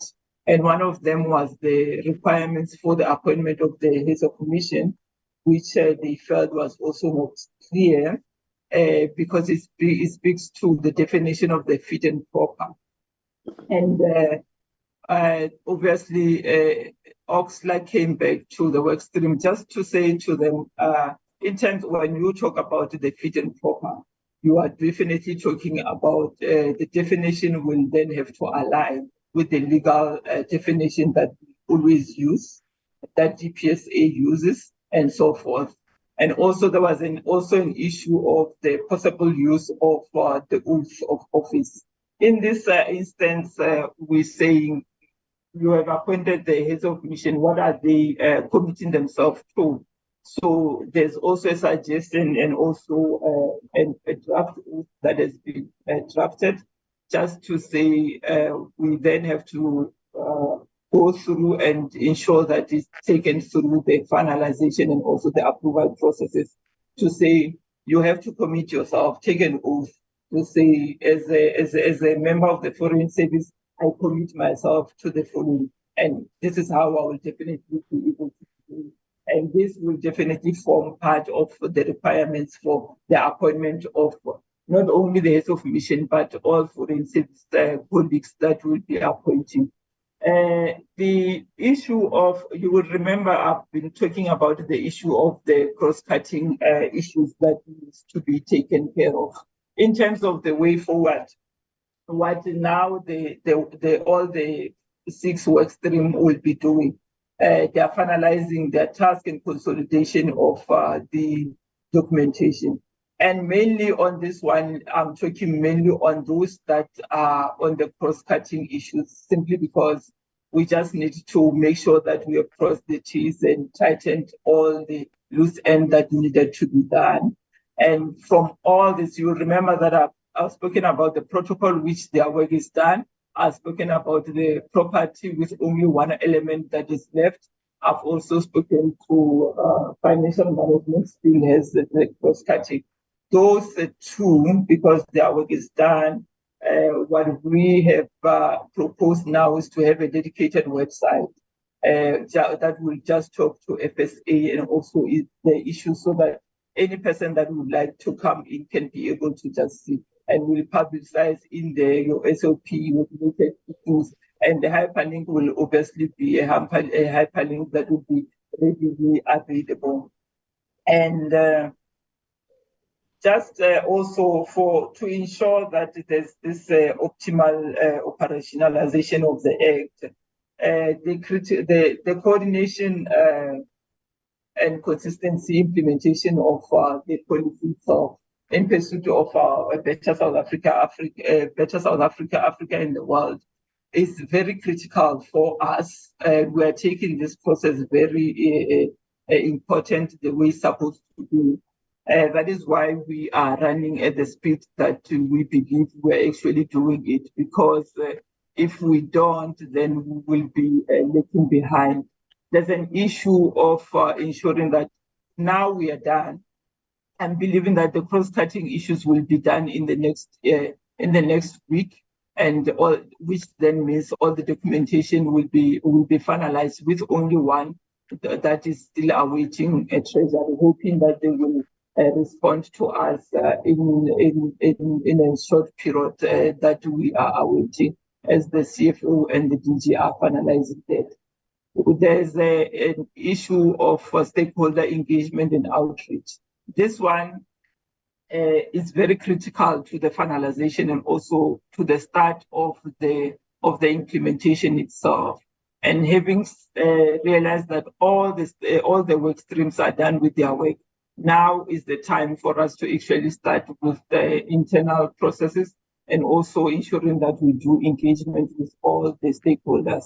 And what the agreement was with all the work streams in a bigger meeting of the implementation forum was that the best is that we club all the forums so that we can be able to touch all the groupings in one. And these are some of the suggested groupings that will be working and making sure that we are touching. Of importance, obviously, after next week, when all the cross-cutting issues are actually done, we are starting with engagement internally to ensure that we're not leaving anyone behind. All the employees can be able to stand and speak on the Foreign Service Act and also in the implementation from start to finish, and they can own it. Currently, yes, in terms of all the work streams, it's all levels. The colleagues that have been nominated are touching all levels within the department. We send out communique on a number of times just to keep them updated in terms of what is actually happening. And therefore, with the completion of the work itself, is to say how now we are done, we are starting, so that they become ambassadors even outside of the department itself. And we'll then go to your, we have suggested your FOSAT, we've suggested SIFIR, which is SIFIR, we're treating it also as an internal stakeholder because this one talks to all your international relations officers from municipalities, from the provinces, in departments, and so forth. So if also this one, we are also targeting it as an internal, because if we touch this one, they will also be able to just be ambassadors for us in all areas and also sectors of society. Then Procter and Salga, and also we will then ultimately also just brief the diplomatic corps.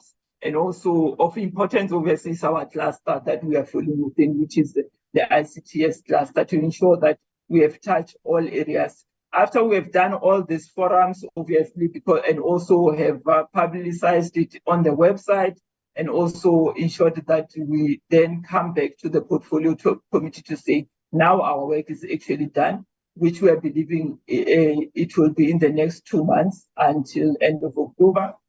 And we will go back to the portfolio committee, and then we'll start with the implementation as we are already suggesting right now. And we will then make sure that, and now we give special attention to those that are saying, can you please then come to us? And we really need you to just break it down for us. But we would know that we have touched all the forums, we have touched all the groupings that we definitely need to touch. And as we also do our public participation programs, we will ensure that we also touch on this, so that most of these issues that we've spoken to, especially under the coordination work stream, are actually taken care of, such as the coordination of our international events and participation and so forth. Thank you, I think. And then in terms of recommendation, it's just for the portfolio committee to just note that the success of the implementation of this program is actually dependent on the process of our outreach program, as outlined before, in terms of all those groupings. Remember your FOSAT and your other grouping, your ICTS, we are more dependent on them. But our work, as I've already mentioned, is more or less done. We are actually at the tip end of the work itself. Next week, the implementation forum committee itself will be sitting just to ensure that the cross-cutting issues are taken care of. In terms of the documents are done, as I've already mentioned prior. And then also to note the progress report, as you have actually requested. Thank you very much, DM Chairperson, Honorable Chairperson. That's the end of the presentation. Thank you, Salome. That's the presentation, honorable members. Any comment? Question? Mbanza? No, thanks, Chairperson, and thanks for the presentation. I'm glad because I think we requested this to be presented to the committee, and the department has complied. with our request. Chair, I just want to check, because I don't want to take this thing for granted. Is this implementation of FSA, is it the same thing as all these work streams are dealing with regulations? Because I'm not sure. We also heard about regulations and requested. So I don't know whether what is presented is regulations and then it's in line with implementing the act. So that's the first question, Chair, so that I will understand what we are dealing with. Then the second question, Chair, is with the property management work stream. When is the likely deadline where the property management and maintenance will be handed over fully to DECO from public works infrastructure? If we can just get a rough idea. I hear that at least the implementation might be presented or completed by October and then be presented to us. That should be fine. And then, Chair, the other issue is the issue of I think I didn't get it clearly whether it's a consular or the whatever, but where it talks about participation in the international relations cooperation DECO events. Now I want to check, e.g. like BRICS. I just want to check, Chair. Is this also, or is there any way where we can also input as a PC committee on this? Because there was one issue that we once raised in relation to participating in events of the PC committee itself.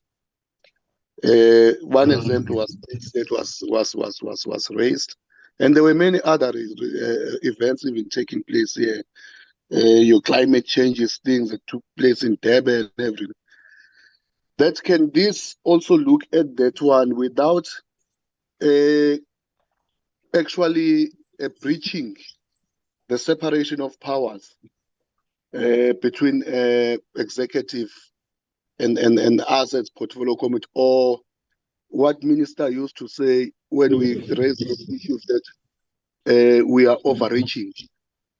So that's the one. And then the last one, Chair, then before I come to a proposal, was the issue of the usage, sorry, Chair, of diplomatic lounges by PC members, or at least the chairperson or members who are going, particularly when you are going to do oversight work on missions, particularly outside the country. Is there a possibility of that? And lastly, Chair, if the answer to my question is in the affirmative, that we can also add and input some things that also relate to to the committee and other issues. I want to propose, Chair, because this is very detailed, what we have been presented with. We cannot just note it. We need to input on it in a very informed way. I want to propose, Chair, that at least before October, the Chair, if allows, that we have just a 1-day workshop on what has been presented today, so that we'll engage it in a more robust manner and having enough time to interrogate and look at it. And then so that we'll be in a position to do that on a much more informed basis. So that would be my proposal, Chair. But I wanted to ask these few questions. Thanks very much, Chairperson. Thank you, Honorable Mpanza and Dade Chetty.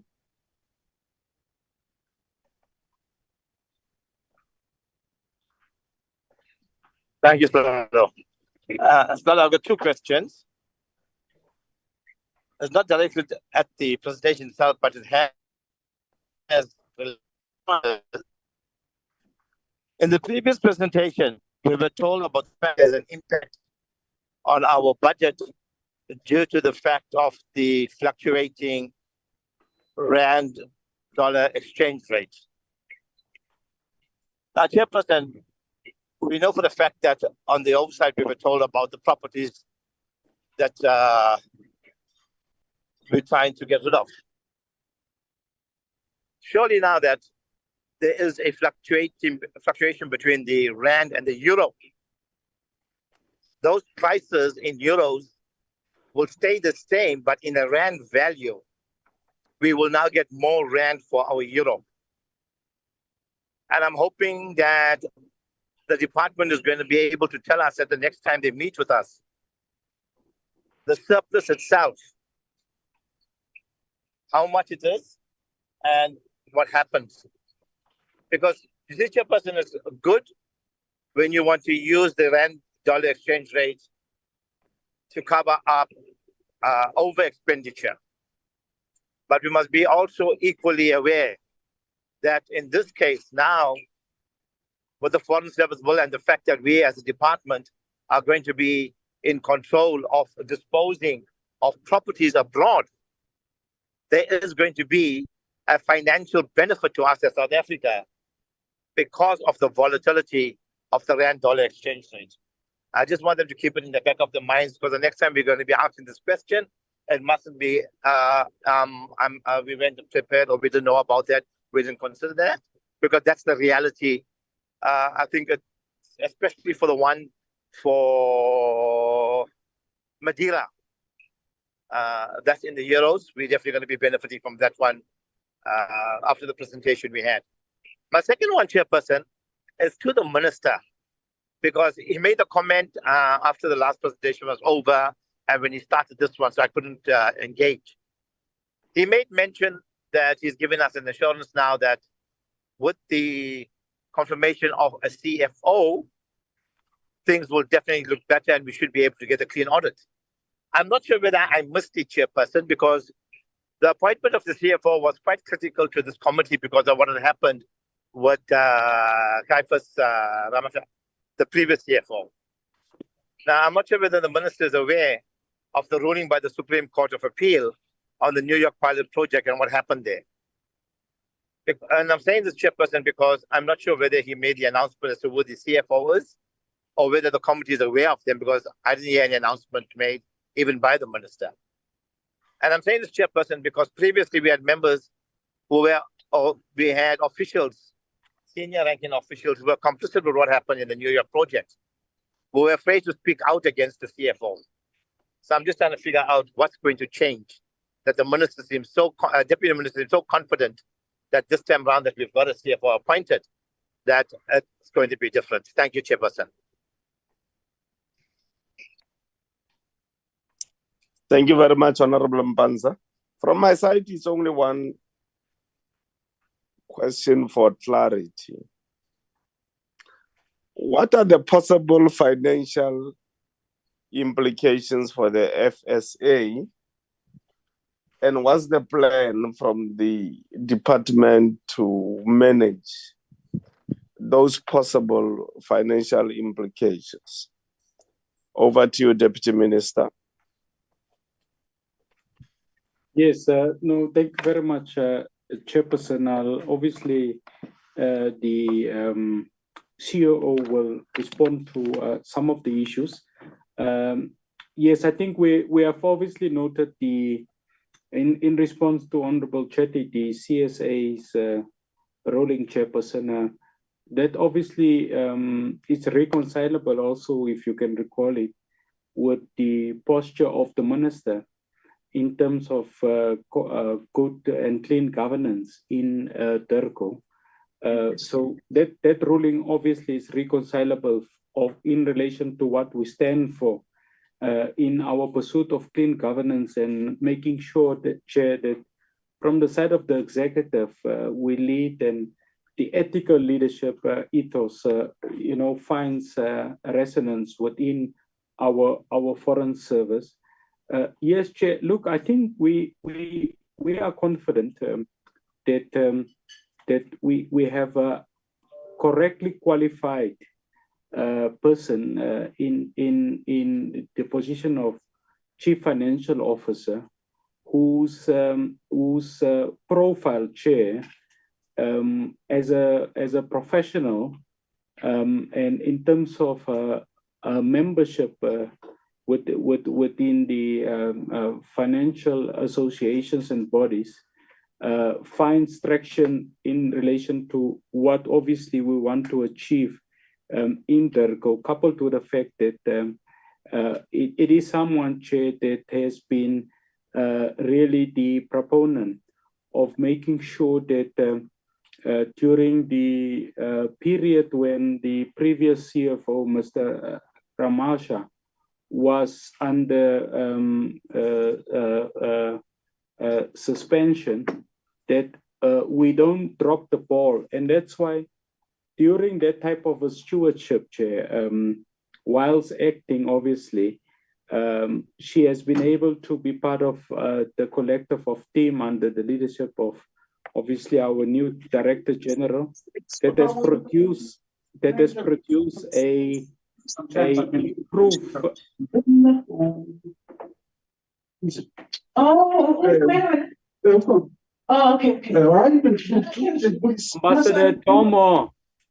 Ambassador Tomo, can you mute, please? Sabotage. I'm so sorry. My apologies, Chair.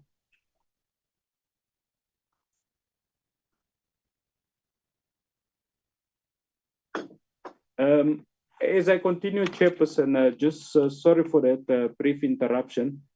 I think under her stewardship, Chairperson, even before the actual confirmation of appointment, she has been part of the collective of team with the new Director General that we can attest to, Chair, have been quite instrumental in producing a more positive report. And that's why we stand where we are, no more in terms of a qualification, but we are standing, obviously, we are having a report that says we are unqualified, obviously, with matters of emphasis. So we are absolutely confident, Chair, that our path towards unqualified report with no matters of emphasis will be achieved in the immediate future.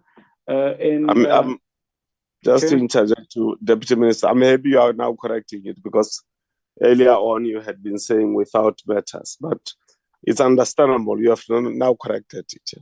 Yes, no, no problem.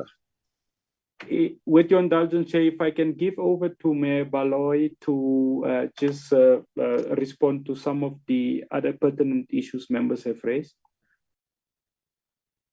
Thank you, Deputy Minister. Thanks, Honorable Mpanza, for I will answer the questions, and then I will give the CFO to respond with regards to the property one.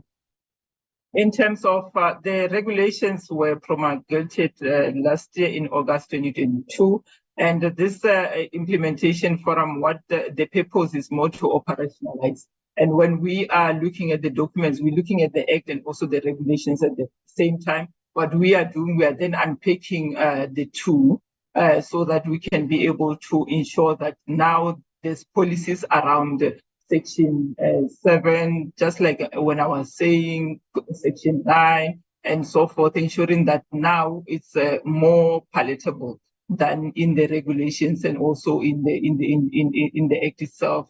Like I've said, if you remember on the coordination, I spoke to the issue of the regulation is saying the head of mission should be fit and proper. And that's why then the coordination work stream would say, we don't actually understand what this fit and proper actually means. How do we then put it nicely into a policy and also into the SOP, so that whoever that will be implementing the regulations will be able to know what this fit and proper actually means.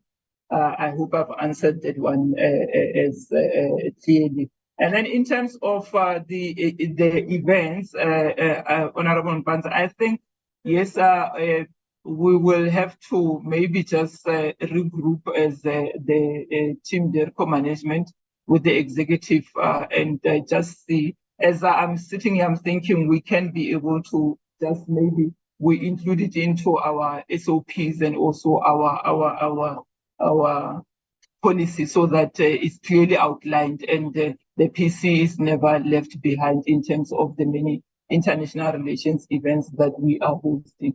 But obviously, I think that one I will have to take counsel from our legal colleagues and also the executives in terms, like we have said, so that we don't overreach the terms of separation. And then in terms of the usage of the lounge, I'll also have to talk to my colleagues from Consular just to know, but where I'm sitting, we are aware that the diplomatic lounges are country specific in terms of rules. When you go to this country, they would say only the minister is allowed, only the president and so forth, which then becomes a bit difficult for us to actually just commit on that one. And the last one was the proposal of the workshop, which I think I'm also in agreement with that if DM is in agreement with it. And we are readily available to be able to unpack so that you can see it was a vigorous exercise and also having to go through all the documents, ensuring that they are actually aligning and also very interesting. And one thing that I was always telling the team was that, remember, as we are drafting these policies and also the SOPs and also the codes and the guidelines, we are doing them for future. So they should be able to stand the test of time. Therefore, your input is highly appreciated. Thank you very much, DM. I'll then just hand over to the CFO to talk to the issue of property. Thank you, Honorable Chair. And let me indicate we've noted the request from Honorable Member Chetty on the financial implication on the disposal of properties to be presented next week around how then are we going to take advantage of the foreign exchange fluctuation. Then the issue of when did the department take over the portfolio? It was in August 2022, where we fully took over the portfolio based on the activation of the Foreign Service Act. However, in the Foreign Service Act, there is still a responsibility from our minister after we have finalized all the processes around disposal. The final endorsement should also be concurred by the two ministers, which is the Minister of Finance and the Minister of the Public Works and Infrastructure. So that is the only thing that the minister has to also consult other ministers on. But the other things like acquiring, maintaining, construction, and all of that, it is fully within the Minister of International Relations and Cooperation. Thank you, Honorable Chair. Thank you, DM. Thank you, Chair.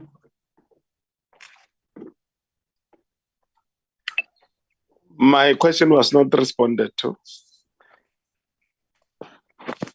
On the possible financial implications and what's the plan from the department? Yes. If there are any. If there's none, then it's okay. Thank you, Chair. I think it was an oversight. In terms of the financial implication, there's actually none because it's more the unpacking of the documents and we are working within the structure that is already there. Thank you. Okay. No problem. Any other matter, honorable members?